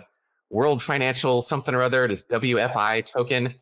It was, and he was like, oh yeah, totally buy this, and it's the future of, and we're gonna go against the banks and blah blah blah. It's just a scam token. Like if you look at the fine print, 75% of the revenue generated goes to the Trump family. The other 25% goes to some like LLC in Puerto Rico or whatever. It is not possible to move the tokens. They're just locked on chain until this project decides that you're allowed to move them. It doesn't do anything. It's, pull Donald Trump out of there and put anyone else in there. Keep everything else the same. You'd look at that and be like, that's scam. That is a grift. And if you go to their website, it says like, oh, this financial institution is inspired by Donald Trump. Like none of the family members actually, they're all listed on the team members, like, and Donald Trump is there as like the chief crypto advocate or something, but they don't do anything. This is just a way for them to cash in on their Trump personality cult and steal money from their followers.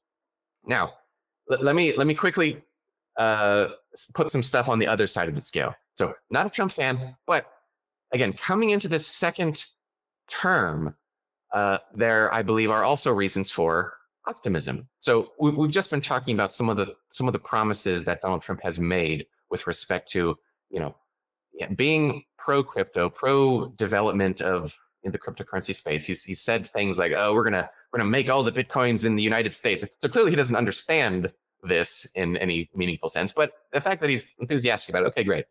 And saying things like, "We're gonna, free political prisoners like Ross Ulbricht who are unjustly being held." Okay, fantastic. But there are other reasons that I am, cautiously optimistic. There are people that are around Donald Trump currently that he has surrounded himself with that I am a fan of. So I have said to my wife on several occasions, the government needs to have more engineers in it. The kinds of problems that the government engages with are complicated and they have a lot of variables, and efficiency is very important because these are real people with real lives whose money and well-being hangs in the balance of these decisions being made. And politicians, bless their little cotton socks, are not good at thinking about hard problems. They're good at wearing suits and lying to people. That's how politicians get power. Engineers are good at engaging with challenging problems and solving them in, there's no perfect solution, but in like good ways. The idea of Elon Musk having like, a cabinet position or whatever, like this Department of Government Efficiency. And, I've seen all these tweets from him about like, slashing, like making it easier to build things and start businesses. And like, that sounds amazing. Like if that comes about, I would be excited. I'm, thinking back to, I don't know if you guys have seen the picture of the first generation Raptor engine that goes in the SpaceX Falcon. The third one. And then the third one. These two side by side. This one is a tangled, complicated mess of components and valves and all this stuff. And this one is sleek and elegant and also way more powerful. That is the product of really good engineers thinking about complicated problems. That first picture is the government today. Like that is, and the government today is even worse than that. It's like a tangled, complicated mess of bureaucracy and just laws, like so many laws. Famous quote, I don't know, some famous, very old person said that, a dying empire accumulates laws the way a dying man accumulates remedies. I believe that is the situation in the United States. We have so many laws. Everything is illegal. Like it's crazy. So I would love to see that, trimmed back a little bit. And someone like Elon is, I think, would be good to have in the mix for that. But other people, like I like JD Vance. He seems cool. Vivek, he's fantastic. Listening to him talk about stuff, I love that. Ron Paul apparently is in the conversation again. And if he imagine if the new Federal Reserve Chairman was Ron Paul. Like that would just be. Let's go. be just incredible. End the Fed. He's just end the Fed. So get out of here. Yeah, I don't know. So, I try to come into these things, and generally speaking, and I say this, to my wife all the time. She gets sick of me saying it. It's all pros and cons. Every situation you go into, everything that you're dealing with, it's all pros and cons. Going into a second Trump term, in my mind, there's a lot of pros, there's a lot of cons. I said to my wife beforehand, I believe, like, financially speaking, a Donald Trump presidency is better for us. Like, he will be lax on corporations, taxes will probably go down, like all that kind of stuff. And that has been borne out already. Like, as you have on this on these slides here, crypto pumped as soon as he won. And the stock market yesterday, the American stock market finished its best week of the whole year just on the news of his victory. So, obviously, can't predict the future. I don't know what's going to happen, but I believe there are reasons to be excited and reasons to be cautious. I can imagine a scenario where Trump now has all this unbridled power and he becomes a tyrant. He has actively bragged about how he's going to weaponize the justice system against his political enemies, which is incredibly dangerous and scary. But to be fair, there's also reasons to be optimistic against him. Right. Yeah. See, that's the problem. See, what I would love to see is it not being weaponized against anyone. It would be cool if the justice system was like, pursuing justice. That would be really neat. Maybe I'm just old-fashioned that way. No. Well, I hope he doesn't go crazy with trying to jail everyone and stuff. For the most part, he didn't last time, so I think that's maybe. I believe that was probably just rhetoric to fire up his, the psychotics that are on his side. Like, lock her up, lock everyone up. Like, it's like, okay, just cast your vote and then go back to your job and continue on with life. Exactly. Reality is usually a bit more underwhelming than the hype. But on this point about the market, I wanted to touch on that quickly, actually, because I think it was important that BTC set an all-time high, and that also was a big story. Everyone, Trump got elected, and now Bitcoin's at an all-time high. But it didn't really get that far, really. It got a couple $1,000s over the mark, and that was it. I was briefly for a moment, I was like, is this it? Is this going to be the euphoria? Is it going to moon straight to 100K? But then it didn't. And I thought, it's the same thing I've been saying. There's no retail adoption. It's hard to get sustained euphoria. And no matter what amazing, great news comes out for crypto, it can still barely get Bitcoin past an all-time high, right? I just don't think we're going to be seeing these. And everybody was sitting there in March saying, after the halvening, we're going to be at the end of the year. The bull run's going to be in full swing. The 4-year cycle, blah, blah, blah, blah, blah. Not really. Yeah, right? not really. It's, Donald Trump, during the course of his campaign, said, I think a couple of times, some variation of like, oh yeah, we're interested in creating a Bitcoin reserve or something. And at one point, he did an interview where he said something like, oh, maybe we'll cancel our $35 trillion of debt. We'll just, give him a little Bitcoin or whatever. It's like, okay, my guy, you don't know what you're talking about. And that's fine. Like, it's okay to be ignorant, but like speaking loudly about something that you don't understand, you should, I don't know, maybe reel it in a little bit. But it's politics. It's politics. It's buzzword soup. This is one of the most bullish things for crypto in the history of everything, and why it always keeps winning is because even just the fact that people just keep saying Bitcoin, Bitcoin, Bitcoin, Bitcoin. Eventually, the NPCs go, Bitcoin must be good. I've heard it. Must be good. I heard it so much.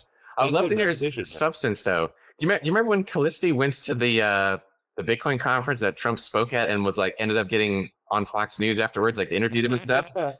One of the things he said in that interview was, I would have loved to have heard something like substantive. Like he didn't say anything, meaningful. It's just kind of, like you said, buzzword soup. Like, and I have the same sentiment. Like, here are these politicians on both sides. Like, again, in the intro to this podcast, there's a new enemy out there. It's crypto and Warren Buffett. Like, there's politicians on both sides of this railing against it. No one understands it. I don't know. I mean, the understanding will come inevitably. Like, the more ubiquitous it becomes, more people will have to understand it. But it's a weird state to be in. Yes. Well, we've got meme of the week here. which touched on this perfectly. This was from the BCH Telegram group. Somebody was talking about crypto, as a demographic influencing the election. And Justice Ranvier, shout out to them, a longtime Bitcoin OG who has recently come back to the BCH community, commented and said, as much as enjoy the Trump bump, it was probably the Amish turning out in never before seen numbers in Pennsylvania who swung the election rather than crypto users. And then Jonah Football replied with, actually, the real key demographic was Amish crypto bros. And I just love that. That's so on point. As a mental image, it's fantastic. And obviously, I've been to Pennsylvania a bunch of times, and I lived in Ohio. That's also Amish country. It's not uncommon just to see a horse and buggy on the road, and you have to like kind of carefully go around them and stuff. You don't want to spook the horses or whatever. And just kind of the mental image of one of these guys like pulling their smartphone out on Polymarket, and he was like, "Yeah, I definitely want Trump to win, so I can use my peer-to-peer electronic cash for selling my eggs and freshly squeezed milk or whatever." So, yeah, I love it too. It's fantastic. Yeah, well, it just goes to show, demographics are really just a filtering process, and it's like the Venn diagram, where is the critical demographic? It seems to have been sort of largely young men, perhaps, in this election, and maybe also some respects the, Asian and Hispanic votes as well, too. But I think it's just crypto as a whole is just infiltrating more and more of society, and the bits that it's already heavily entrenched in are perhaps also the crypto favoring bits. So I'm feeling really optimistic that in 4 years' time, crypto won't even be a political topic. It'll be, how are we managing crypto? Yeah. More regulated or less regulated. It's not going to be, can we stop this? Can we ban it? Can we whinge about it? That's just not going to be, there'll be too much money in. Yeah. I am afraid of CBDCs. And I hope that as crypto becomes more and more a mainstream topic of conversation in political discussions, that we as a population, both the American population and a global population, can recognize the danger in absolutely surveilled currency and rail against it. Like, if you politician go for this, you will be voted out immediately, and we just will not tolerate it. I hope that is the case, but we'll see how it goes. Mankind has disappointed me in the past, but I will continue, like Aaron Day, like he's fantastic. Like him, at every opportunity, I will speak against it, and hopefully we together can avoid this problem. To be fair, we've got through basically all of 2024 without us all getting wrecked by CBDCs. Yeah, hey, it might happen in 2025. Yeah, that's right. Exactly. It's kind of like waiting for the penny to drop, but to be fair, it hasn't rocked out as quickly as it could have in the worst possible timeline, it seems. So, it feels like, yeah, okay, maybe we got a breather. And then if we can get through 2025, we'll see. We'll see. I don't know. I'm not as stressed about an imminent CBDC appearing from nowhere to wreck us all as I was maybe a year ago, because we're constantly making progress, and so the longer it takes before the hammer really drops, the better. Yeah, the better. If it ends up being a bit of a nothing burger where something comes out but it sucks and people are already on crypto, well then that's great. Give us long enough, we can get there. Yeah. Okay. Something else that I saw in the news this week. The Ethereum Foundation released their 2024 report on their own activities, which I found fascinating. So they have $970 million in their treasury, nearly $1 billion, of which 80% of it is ETH, basically, and the rest is, I don't know, bags that they've cashed out, basically. And they spend $134.9 million per year. So in 2023, they spent $134 million. And that means, so they have, in theory, 7 years of runway, right? Assuming the price of ETH doesn't moon, which basically extends their runway, and assuming their burn rate remains the same, which it probably will, because once people get their hands in the money, they're not going to be like, stop giving us money, I assume. But this was really interesting because you can take a look at some of these numbers. So what are they spending it on? So the biggest amount, 35.2%, $47.4 million went to new institutions. I'm not even sure what that is. They're 25% of it, 34 million went to layer one R&D. That would be their core devs and everything. Community development, which I guess marketing and whatever, 12.5%, 16.9 million. Applied zero knowledge tech, 11%, 14.8 million. Internal ops, 7.7%, 10 million. So, okay, sounds like the ETH Foundation paying itself pretty good. The developer platform, 6.5%, 8.7 million. Not too sure what that is. And layer two R&D, 1.4%, $1.9 million. Now, this is just a fascinating report because I was looking at this thinking, holy goodness, if the BCH community got 135 mil airdropped into it in a year, like how much good stuff we could do. But on the other hand, this is the ETH community's money that they got by building an ecosystem that pumped their price to the moon, right? It's not like some outsider is coming in to give them this money. Like we basically need to earn our way into a similar, like literally earn our way into a similar position. And so them being ahead of us in that sense, I just thought it was an interesting opportunity to reflect on when they're well in the future, you know, what can we do to get there to match up to them, and sort of what are they doing right and wrong? Do you have any thoughts on this? Yeah. Spending? So these numbers are staggering, you know, coming from the perspective of like someone who's been developing the Bitcoin Cash space for you know, several years.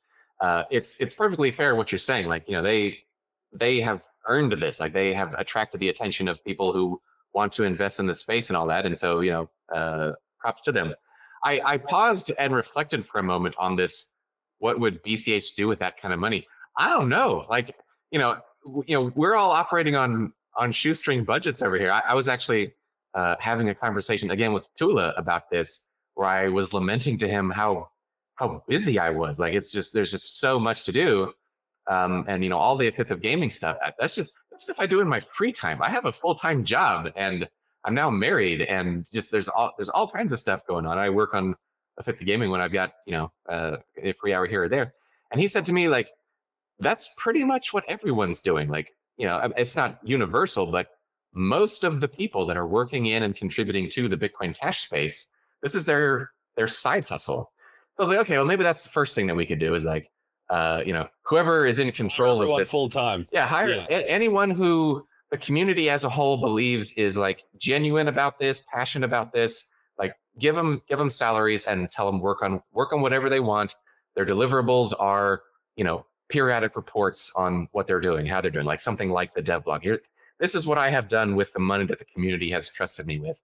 And then if that ever stops, then okay, the funding dries up. You don't get to do that anymore. So yeah, the numbers blew me away. I believe that BCH could do a lot of good. The BCH community could do a lot of good if they had this kind of money to throw around. But hey, yeah, maybe we'll get there. If we're ever number 2 on the coin market cap, I am sure more attention and therefore more money will follow. I am very interested to see how things go with Ethereum. So I used to be an Ethereum enthusiast, like Bitcoin Cash and Ethereum. Those were my two things that I was passionate about. And I eventually walked away from the project because I didn't feel like none of the projects that were running on Ethereum felt to me like they were solving real world problems. And the struggles that the Ethereum dev community is having with scaling layer 1 seem to me to be simply intractable. Like I don't feel like they have a way forward. And I believe looking back, have been justified in that decision because it really feels like they're drifting. They've put so much effort into like all this layer 2 stuff that, you know, and I don't like layer 2s. And I think it was on an earlier episode of this podcast, you guys were talking about, I don't know, maybe it was, I don't know. I heard somewhere recently that, you know, Uniswap, I think, is like developing their own blockchain. And the fractal Bitcoin. No, that was Unisat. That's the BSV guys making fractal Bitcoin. But maybe they are. Maybe Uniswap also is. I wouldn't be surprised to hear that. because they're just sick of paying the L1 fees on ETH. Right, and that was the issue, that like whatever this post was talking about, it was like, you know, Uniswap to operate and settle to Ethereum has to pay these insane fees, and so Casey may be like, okay, well, they are in exchange getting the security benefit of the Ethereum base layer. Okay, fine, but is that worth how many tens of millions of dollars they're paying in fees? The developers of Uniswap have a financial incentive to migrate to their own blockchain, where like the fees that are being paid today to buy security on the Ethereum base layer can just as easily be used to pay for security on a new base layer, you know, layer 1 that's specifically for Uniswap. So they have a huge financial incentive to move over, and if that's the model, I don't think Ethereum can survive long term. Like if all of their biggest customers are incentivized to leave, they will leave. I don't know how they get around that. Now, the benefit for me is I don't participate in Ethereum anymore, so I don't really care what they do. But it is, in some sense, interesting to watch from the outside looking in and see, all right, Vitalik, what are you going to do next? What's the next play? Well, that's right. And the thing is that the ETH community is really proud of their total aggregate fees being very high, because they say, oh, okay, we've made all this money, we've got all this demand, people are buying lots of block space, this nonsense that the bankless guys fed into their community. And that's great in the short term, but the problem is eventually the same thing that's happened on BTC. If you have high fees, people migrate to alternatives. You're in an infrastructure providing race against everyone else. When your fees are low, you can grow your network effect, and as long as that party keeps rolling, it's going great. But once your fees are persistently high and then competitors start to catch up, then those fees really start to hurt, and sooner or later your network effect starts to either decline or just is stagnant relative to everyone else rising as they get their act together, right? Which is kind of what the BCH community is doing. At the end of the day, markets beget efficiency. So if this system is incredibly inefficient and expensive to use, and this one is not those things, then like any actual genuine business activity will tend towards the more efficient, cheaper option, in the same way that water flowing downhill will take the easiest path to back to the ocean. Like, and there's no, I mean, you can fake it for a while, like, with enough VC and money pumping in or whatever, you can fake it for a while and say, oh, this is going fantastic. But real businesses don't like paying real big fees. They will want to use the small fees. And again, I don't know how they get around this problem. They just rationalize to themselves that they're gonna pull another tech rabbit out of the hat. Basically, being on the EVM model has come back to bite, and now Vitalik is busy pumping out blog posts about the splurge and the scourge and all this great stuff that's going to be coming. But that's a few years ago. It was the what do you call it? The merge, the purge. Yeah, the merge. Yeah, a couple of those. It's like each of those things, like it can only get you so far. It's only the next band-aid, right? Fee burning, like just, well, we're seeing here on the chart. What is it? The second biggest spend, 25%, is L1 R&D. Like, it really just made me wonder, because if BCH, like you said, if BCH had this kind of money, what would we do? Okay, well, we could probably fund a couple of node teams and all that. But would we, because we had so much money, would we just start doing all kinds of nonsense that we didn't actually need? Like, BCH is doing VM limits, and that's great. Like, I feel like if we had 10 times as much funding, I wouldn't want 10 more upgrades. Right. I'd want like one more, maybe, like, maybe we could do two things at once instead of, let's not like just mix more into the soup just because more people have more money to make more upgrades. It's kind of like. Yeah. So I do feel like the BCH community today is very efficient by necessity. Like, we have limited resources, we have limited time, and just kind of by necessity, we have to be very deliberate about what we choose to work on, what we choose to fund, all that good stuff. And that's fantastic. Now, it's easy to congratulate ourselves. I'd love to say, like, oh, if we had a whole bunch of money, all that efficiency would stay, and we would just like have this huge magnification of the effectiveness of this money. But, you know, human nature borne out makes me believe that probably we'd bungle it up somehow. You know, now part of me says, okay, well, look what we did with the chip process. That was a system that we came together to kind of formally describe a way of resource allocation. In this case, you know, protocol upgrade slots once a year. Maybe we could, as a group, come up with an efficient way of, you know, resource allocation for this funding that's, you know, that is the consensus is happy with. Now, we face a whole bunch of challenging problems, like, okay, who exactly is going to control these keys, and, you know, who are they beholden to? What are their special interests? Like, there's a whole set of problems that come along with managing money for a community project like this. And so there are ways of mitigating that, like, you know, multi-key signatures and all that stuff. But I don't know. It's fun to speculate, but realistically, like, we don't have this big problem of this big pile of money, so we don't have this problem yet. But we'll cross the bridge when we come to it, I guess.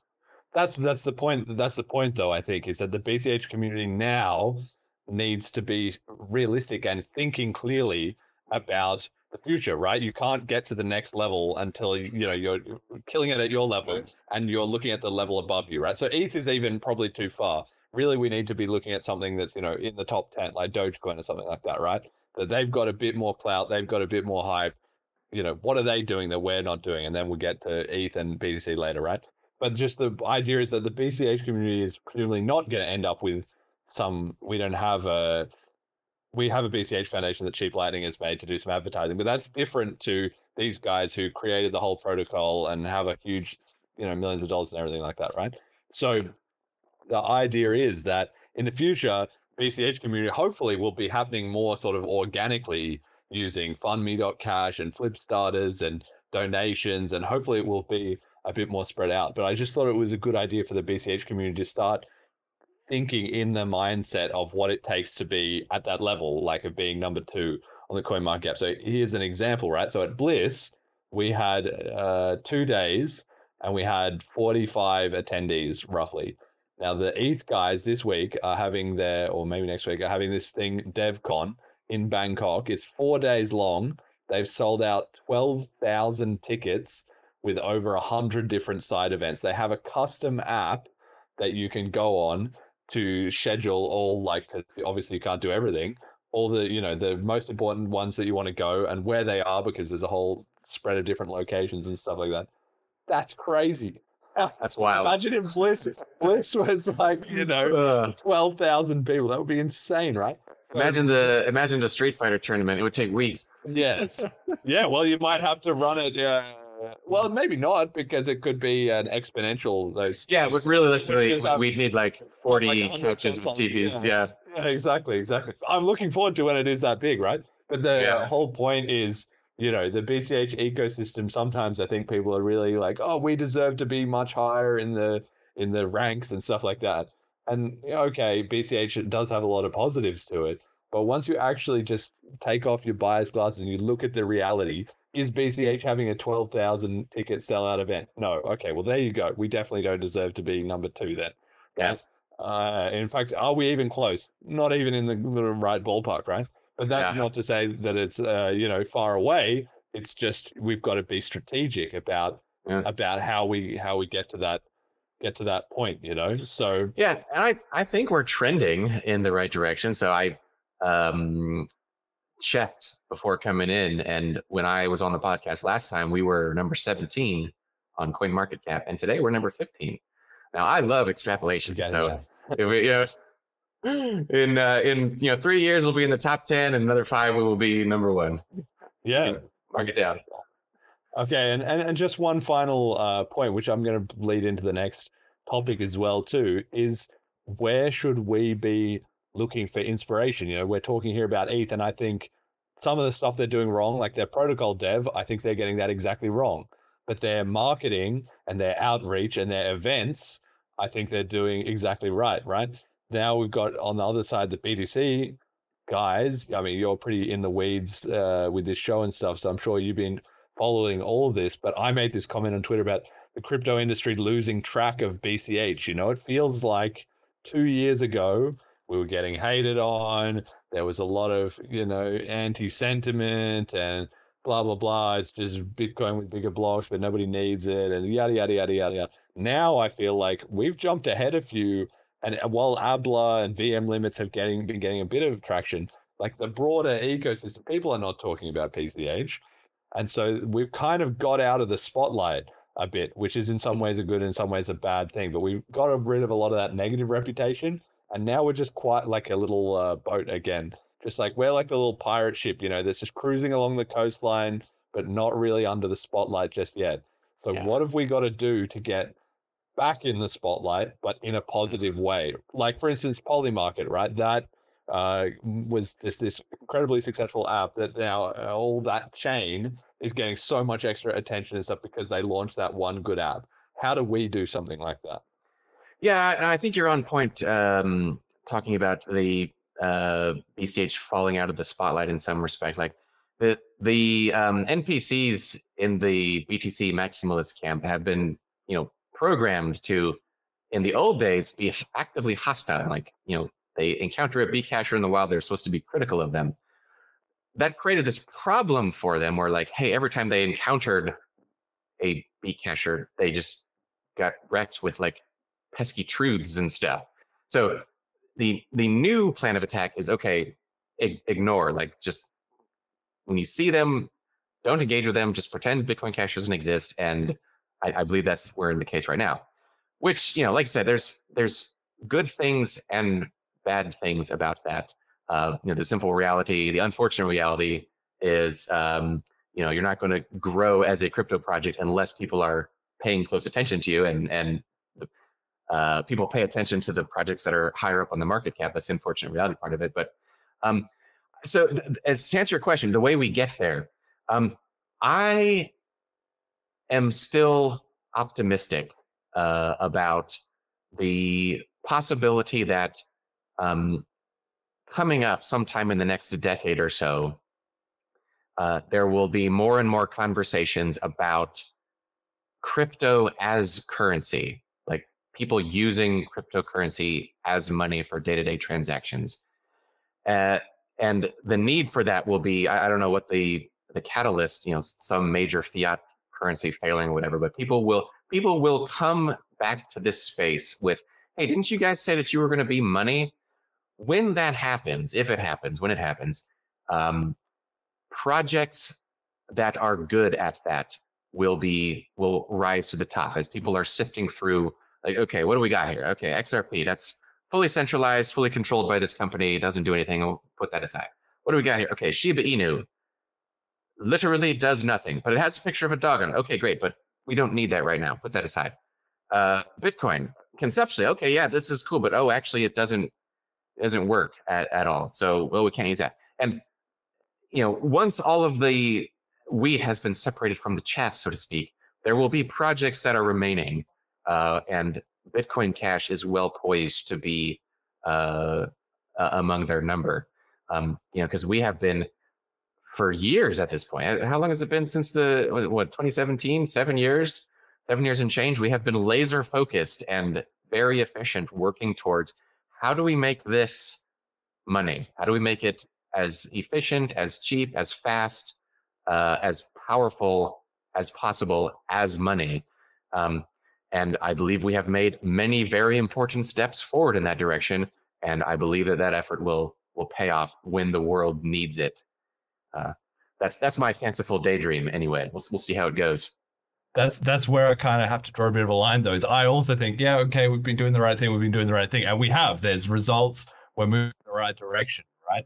But we can't just tell ourselves that. It has to be what do we do right now to move the ball in that direction faster? Like on the listener survey, we had a question about that. If you were dictator of BCH, where would you be putting the money? Into mining infrastructure, into marketing outreach, into developing more apps, into wallets? Where's the focus need to be? What are we missing? I don't know. That's a good question. I mean, I have, somewhat of a biased view of like, oh yeah, just put it all into app development. Like, sure, because I'm an app developer. But yeah, we are trying to solve a problem that has literally never been solved before. There's no playbook that we can open up and say, oh, here's how they, if you're building a rocket, you can open up, here's how they did it for the Apollo program, going to the moon. But we don't have anything like that. So we can, make educated guesses what seems good. We can do trial and error. We can, document successes, what works, what doesn't, all that sort of thing. But yeah, I think for me at least, the answer is I have no idea. Like how would resources best be allocated to move us towards that ultimate goal? I believe that all of the things that are on the list are important. I'll say I don't think mining infrastructure needs any like special attention. Like that's a problem that will just like the market will fix that as the value of hashing on BCH increases. People will just build the equipment to collect that revenue automatically. I don't know. That's well, maybe that's the answer. Then is it that we need better stats? We need better insight into what's working and what's not. I mean, if you look at the ETH ecosystem, for instance, or even if you look at the BTC ecosystem, they have loads of this stuff that's like node dashboards and like mempool analysis and like all this stuff that is not actually really relevant to that much. But they built a way to have a lot of insight into what's going on with their hodled coins. Are they all being hodled correctly, etc. like that, right? Loads of these dashboards and stat sites and stuff like that. And then the ETH guys, they have similar, but it's for app activity. They have DeFi Llama, they have various dashboards to see June analytics, if one protocol is doing better than another, how much traction is going on, where did they spend their ETH Foundation money, like all this sort of stuff, right? So I feel like maybe that's where we're at, That's true. That's a very fair point. But thinking about, the other side of the coin, we are at bottom trying to solve a fundamentally different problem than those projects are. Like, Bitcoin pretends to be peer-to-peer electronic cash, but, like you just said, the dashboards they're creating are not, oh, how many merchants are being adopted or, whatever. It's how many coin days have been accumulated from just coins sitting stationary and not being used on the network. And so I don't have like we could make those dashboards, right? And that's kind of what I was thinking is like I don't have like a grand final point for this point that I'm making, other than yes, they're doing that stuff, but I don't know we want to like replicate exactly what they're doing, because we're trying to blaze a different trail through like a different forest, so to speak. And by and large, I think we are doing the correct things. Like, we solved the block size limit once and for all. Like that's huge. Given the history of Bitcoin and Bitcoin Cash, that is absolutely enormous. We have a special focus on, zero confirmation transactions, like instantly and free, any amount of money anywhere. The segment that you did with Jason Dreisner about like, more secure zero conf transactions. I have never heard that before. That sounds amazing. Like those kinds of things are the things I think we should be focusing on, so that every time the opportunity comes up to say, hey, here's Bitcoin Cash as money, let me knock your socks off with how well it works, how fast it is. Like it's blows everything else out of the water, because no one else is trying to do this as seriously and as hard as we're trying to do this. Possible exception, Monero community. Shout out to the Monero bros out there. And I, again, maybe this is just my naivete or, being overly optimistic. I believe that redemption arc will be completed, and, we will get to the point where the world is going to need what we have to offer. And I think it's, it falls to us to keep our head down, keep things working, moving forward towards protocol improvements, so that when there is a big burst through the door of new users, we're ready for them, and everything's just spins up automatically. Everything's good to go. Yeah, I don't know. I'm in 2 months. I mean, I agree with you. I agree with you in the long run, but I also don't think we can afford too much to have this mentality of like, build it and they will come. You know, what if we're here and we've got everything good, then boom, like one day it'll all just fall into place. No, that's not how it's going to work. And that's why I'm trying to look at these other bigger coins. You know, what have they got that we don't? Because what they're doing is working, at least in a certain way, right? That's very fair. That's a very fair counterpoint. And I don't have a counterpoint. You're probably right about that. Then of course, like the follow-up question is the question we started with, like, okay, well, what do we do about that? And I don't know. I've got my little world. I teach people about BCH. I've got a couple of tenants that pay me in BCH. I use it at I offer it to every vendor. I build it into my Bitcoin gaming platform. So I'm a very like small scale. I don't know what the grand picture, what the grand plan should be. Nobody difficult. Nobody has to know exactly. You know, I just think it's important we keep having these. Yeah, we should for sure keep talking about it. We should for sure, as a group, continue having these conversations. Like, you know, are we moving in the right direction? Is there anything that we can or should be doing to make people aware of what we're doing? And, you know, the impressive ways that we solve a long list of real world, really serious problems. It's good. And yeah, I'm here for it. I'm curious, Jeremy, what metrics like would you want to see visualized? Because I do have that Grafana instance, and that tracks like basic node information, like what blocks we're at, how many peers my node has, the uptime, unconfirmed transactions, fees, block size, that kind of thing.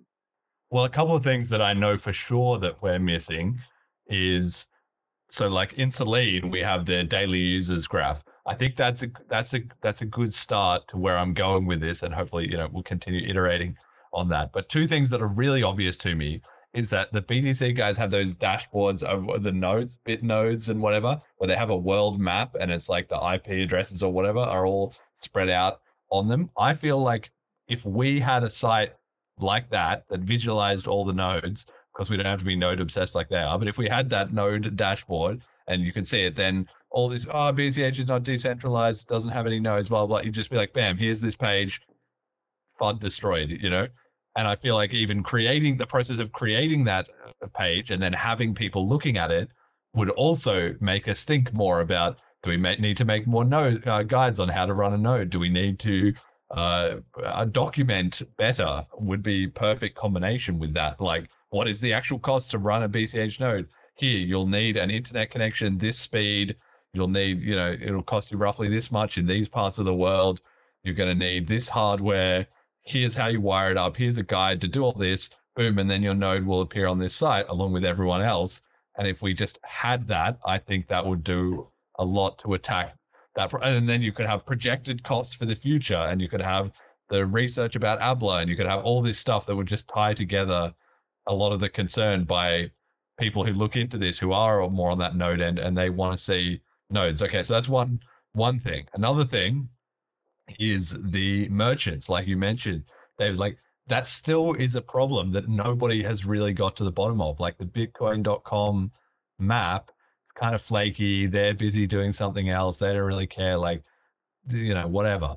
And then the Paytaka guys have recently been doing a really good job. So shout out to them. Yeah, they've been crushing it. Shout out to Paytaka. Yeah, good on those guys.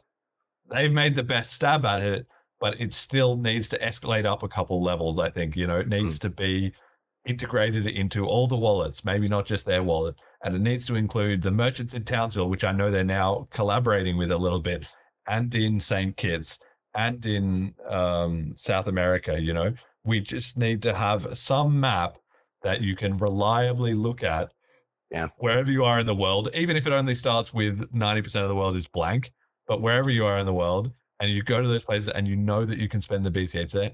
And that needs to be tied to, here's all the information about BCH, and here's where you can buy things online. So that if, you know, if we want to have that money vibe, that's something we need to have. Yeah, money vibe is, where can I spend it? Like, what can I actually do with this? Yeah, and that's literally the first thing everyone asks you. Yeah. Where can I spend it? Where can I spend it? Open your Selene wallet and just show them, bam, here's a map, and here's all this place. And people literally do that with the bitcoin.com wallet, but then people try it and then discover, oh, okay, half these merchants are out of date and it's a wreck. And it's not just us that have this problem. Like, it's the same thing in the other more cash community. They literally have the same exact problem. So nobody in crypto has really unlocked this problem. Yeah. And I feel like if we had, if we had $135 million, I would put down a mill to get somebody to work on this problem instantly. Yeah, that would be huge. Make a team, hashtag someone or / someone, make a team, get together a proposal, show it to the community. Here's what we're going to do. Here's how we're going to do it. Here's how much it's going to cost. Here's, expected delivery date, that kind of thing. Like, that would be fantastic. Yeah. Yes. Yeah. I would fund a Flipstarter like that. I'll have to do it myself. In fact, I've even thought about it. Khaleesi and I are talking about it for Celine, because we need to do something in this area. So that's another one. Then you have, what about the Flipstarters and the FundMes? Again, that's also improving. Shout out to Sayoshi Nakamoto, particularly, who's doing good work on this. But I want to be able to see, and people have talked about it for ages, a site where you had the Flipstarter, you had, these are the things that have been funded, here's their delivery, here's their output, here's their proof of work. I mean, I've put that together for the podcast, but we need that across the whole scene, so that if you're new to BCH, you can go there and instantly be like, wow, there's all this different stuff going on. And if I want to more of X or Y, all I have to do is just chuck my coins into this. And that would also help the retention rate of people doing a small Flipstarter, getting progress, having somewhere that they know that if they delivered results, because that's a problem. If you have a small project, not only do you have to build something and advertise it and get people to use it, but then you've also got to find a way to continuously reach people about the updates, which is like with the dev blogs with AFoG, And so I'm trying to help people get that reach, but we can only cover so much stuff. And it needs to be like some place, I don't know what we can do, some kind of aggregated dev blog site or something like that. Twitter doesn't really do it. Telegram doesn't really do it. Even Beach House and read.cash, they're all in the right zone, right? But none of them is like, here's just a BCH dashboard that you can go to and just see all the funding and all the, at least the most important stuff that's going on, and get into the weeds of it. And then you've got the DeFi stuff as well too. Now that we've got these sort of projects coming up, like Tokenaut that I talked with Matthew about. That's amazing. But if you look in the ETH guys, they've got all these dashboards and all kinds of crap to know what's actually going on. And we don't have anywhere near as much of that because we're nowhere near as big. But because the cash token ecosystem is starting to roll in the right direction, things are doing well there. But I would love it if we had, because I would do more segments about it on the show. Look, here's the stats, here's this breakdown, here's that, this, that, and the other. And then you can also more easily identify, here's the problem, why isn't this line going up? Yeah. And then that's where we need to attack, Yeah. Yeah, agree. I got nothing to add. That sounds amazing. One of these, it'd be cool if we could like wave a wand and make this exist. It's just a lot of work between here and there, and yeah, I don't know. Yeah, I love the idea though. No, it is. Anyway, it just strikes me as the fact that between the three of us here, we're not like instantly like, this is the problem BCH needs to solve and this is where we need to attack. That's a symptom of we need better information, and then we would know. Or maybe it's a sign that everything's fantastic. Well, true. Probably not. No, it is. I mean, we're going in the right direction, but we got to go faster. Again, it's like I said about the boat. We got to go faster. Okay, meme of the week is on this exact topic that we've been just talking about. It came from Fiendish Crypto, who got it from Bitcoin Out Loud, and I know a few people were contributing to this, but this is this meme that other people might have seen that has been very popular on Twitter because of Elon Musk and others, that it's this 3-line series. How do you describe this? With these 3 little stick figure guys standing on a continuum. And so the original is about the Republicans and Democrats. So the original has a Republican on the right side and then a line, and then there's a line in the middle. So you can see where's the line between the middle of the Republican and the Democrat political spectrum. And on the left side is the Democrat. And then in the middle is labeled me, but he's on the left side of the line. So he's closer to the Democrat. And then in the second line, the Democrat starts running to the left, which then puts the guy who's me in the middle, basically in the middle, right? And then in the third line, he's gone even way further off to the edge. And so now the middle is to the other side.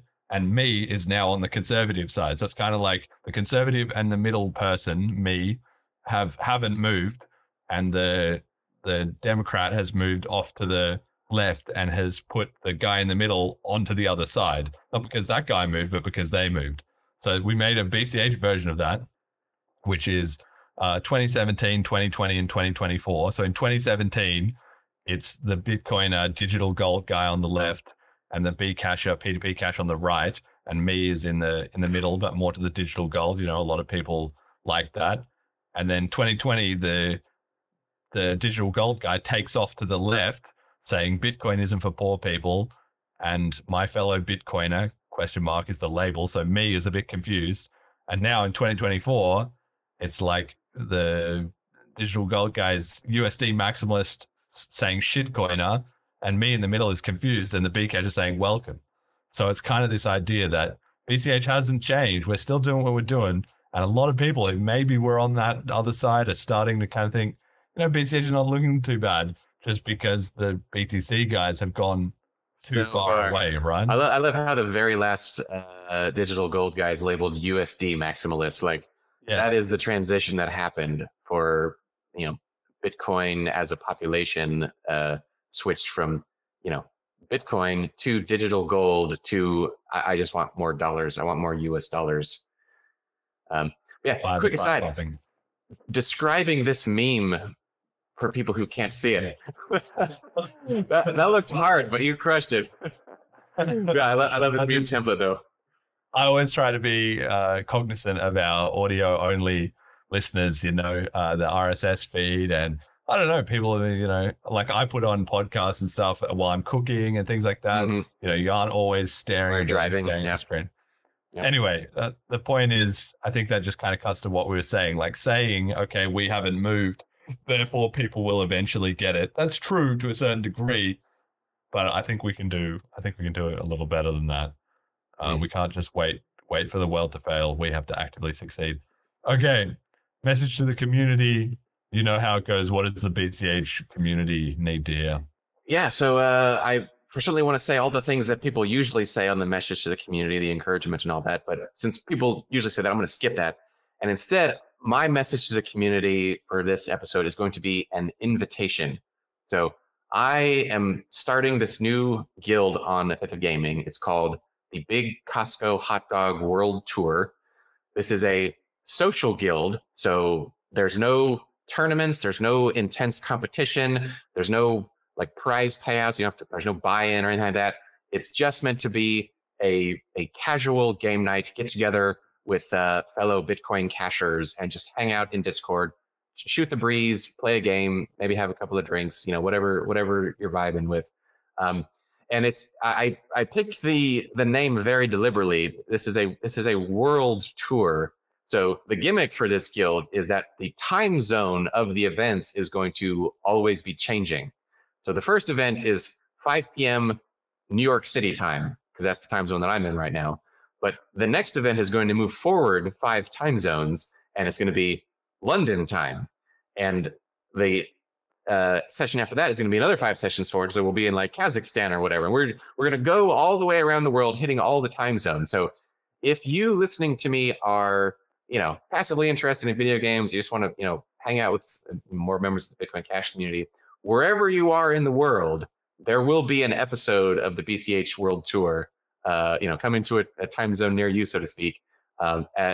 Please join us. We are going to be playing Risk of Rain 2 at the beginning, because Risk of Rain 2 is a super fun cooperative game that can support up to 16 players in the session at the same time. So we can have a huge group playing at the same time, which would be absolutely amazing. But if you don't like Risk of Rain 2, or you think we should be playing something else, it's also important to note that ETH of Gaming has a game nomination and selection system built into it. So if there's some other game that you think we should be playing, go to ETH of Gaming, join the BCH World Tour, and there'll be a nominate button. Click the nominate button and just submit a game that you think the group should be playing, and the group will vote on it, and that's how we will pick the game that we'll play after Risk of Rain 2. So that's my message to the community. I love you guys. You're awesome. Thank you so much for your support. Please join me. Let's play some games. This is a good point. Maybe this is the answer. Creating more community spaces. Maybe that's how we need to grow things. Just getting together with more BCHs, you know, and that is fertile ground for ideas.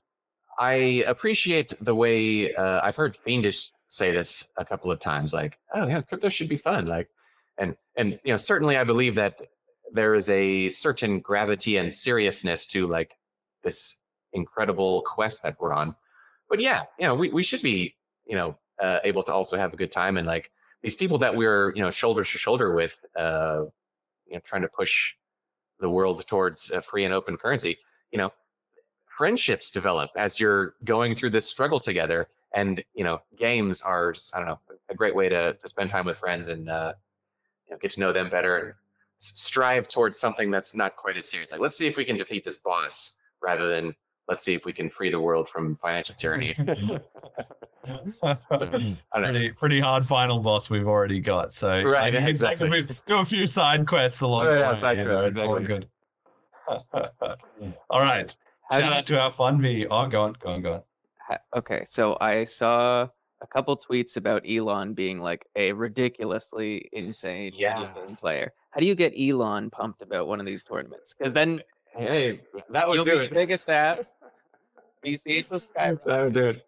Yeah, when I saw that, I was astonished. So I think it was on Joe Rogan. He said, "I'm one of the top 20 Diablo players in the world." He said, "There's 2 Americans in the top 20. I'm one of them."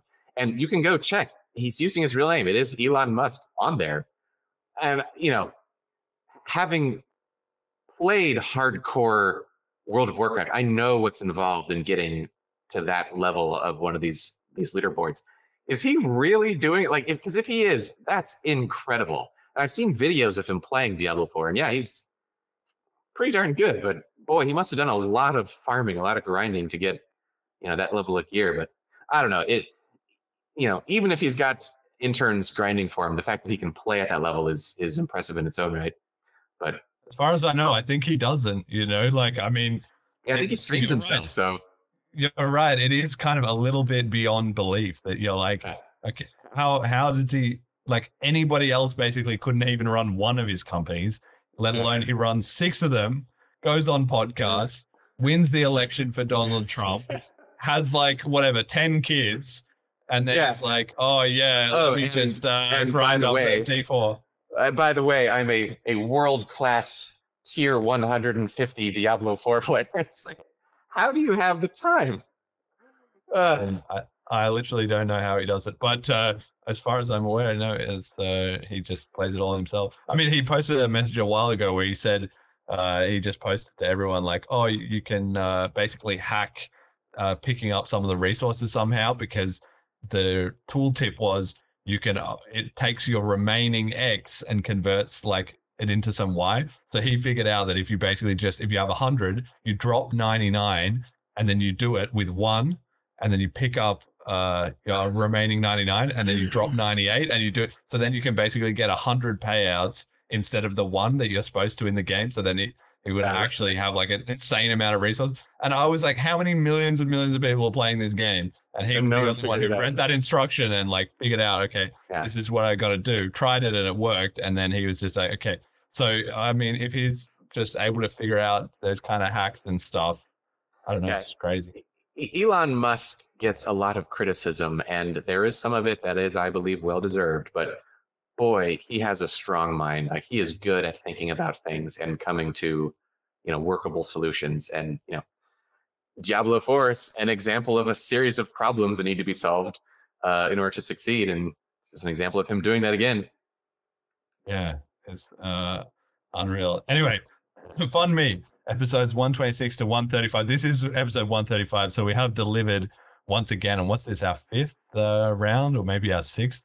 But we'll be starting another one soon because you got to get paid. So Majumali Marcelo 2024.bcharg.com, Molecular Erdogan Talk Economics Writer, BCH Audits LFG. Cash Stamps, biggest soundboard for BCH we have. Keep up the great job, guys. We've got Celine support for that is coming soon. Everyone, that's in the works right now. Peter Wooler, I think that goal should be and can realistically be everyone simultaneously having on-chain funds. Milton Friedman, Emergent Reasons, Stay Grounded, Stay Awesome, P2P, Electronic Cash for the World. Yeah, Beer, try to get Vlad Kostia on one of these next episodes. Would be a great discussion as he's opening up. Big V and the Bitcoin Cash Tokyo gang, Bitcoin Cash Tokyo weekly meetup, session community, http://bitcoincash.tokyo, and Bitcoin Jason, who I saw in the chat before, the man, the myth, the legend. You are, I am, we're all Satoshi. Let's do our part. Thank you to our donators and our patrons, Ricky and HP, and our sponsor, General Protocols. Check out bchbull.com. Start guide FAQs and links are at bitcoincashpodcast.com. Try Celine Wallet at celine.cash. David, final shout outs, and where can people find more of you? Yeah, my shout out is to my wonderful wife, Emily. I love you so much. Thank you for your ongoing care and support. If you want to find more about me, I'm on Twitter at DavidShattuck8. And bitcoingaming.com is where you can pop in and play some tournaments or join us for some Risk of Rain. Oh, I should also mention A Fifth of Gaming has a Twitter account as well. It's at A5TH of Gaming, at A Fifth of Gaming. Yes, Jed. I don't know if I've tweeted about this before, but so and this is only applicable to other Canadians. So Bulk Buddy, I think it's .com. They're a mail order marijuana dispensary. Accepts Bitcoin Cash. I convinced them to do it, and they just use one address, which I know not great for privacy, but I've checked up on them, and there's not enough people using them. So if you're Canadian and you're interested, they're fantastic. Yeah, that's great. And my shout out, I think it has to go to Paytaka. They have been absolutely crushing it, putting updates in the Telegram channel. I get super inspired when I just see them just rolling out the updates, week after week after week. It's crazy. They're doing a great job. And it really inspires me to do better about the same, putting out updates. I'm working on something in that regard, hopefully. But yeah, just the whole BCH community, where we don't have all the answers, but as long as we keep working on it, I think we're getting there. We're moving in the right direction, but whatever the key is to get to the next level, we haven't quite hit it yet. And so yeah, keep cracking on with it, and I'm sure we'll come up with it at some point. All right, thanks everyone for listening. Till next time. Reports that more than 500,000 Iraqi children have died as a direct result of U.S. sanctions. It's not just theoretical. These are real people with real lives. 500,000 kids? I'm sorry for shouting, but it just disgusts me what these people in government do. And they do it through central banking and through the control of the money supply, and Bitcoin takes that away from them. This is the sound of freedom coming out your speakers. Are they playing hide and seek or finders keepers? Let me define my thesis. While they treasonous deep in the malfeasance, a grand deception, 1,000 reasons, keeping the truth out of our reach.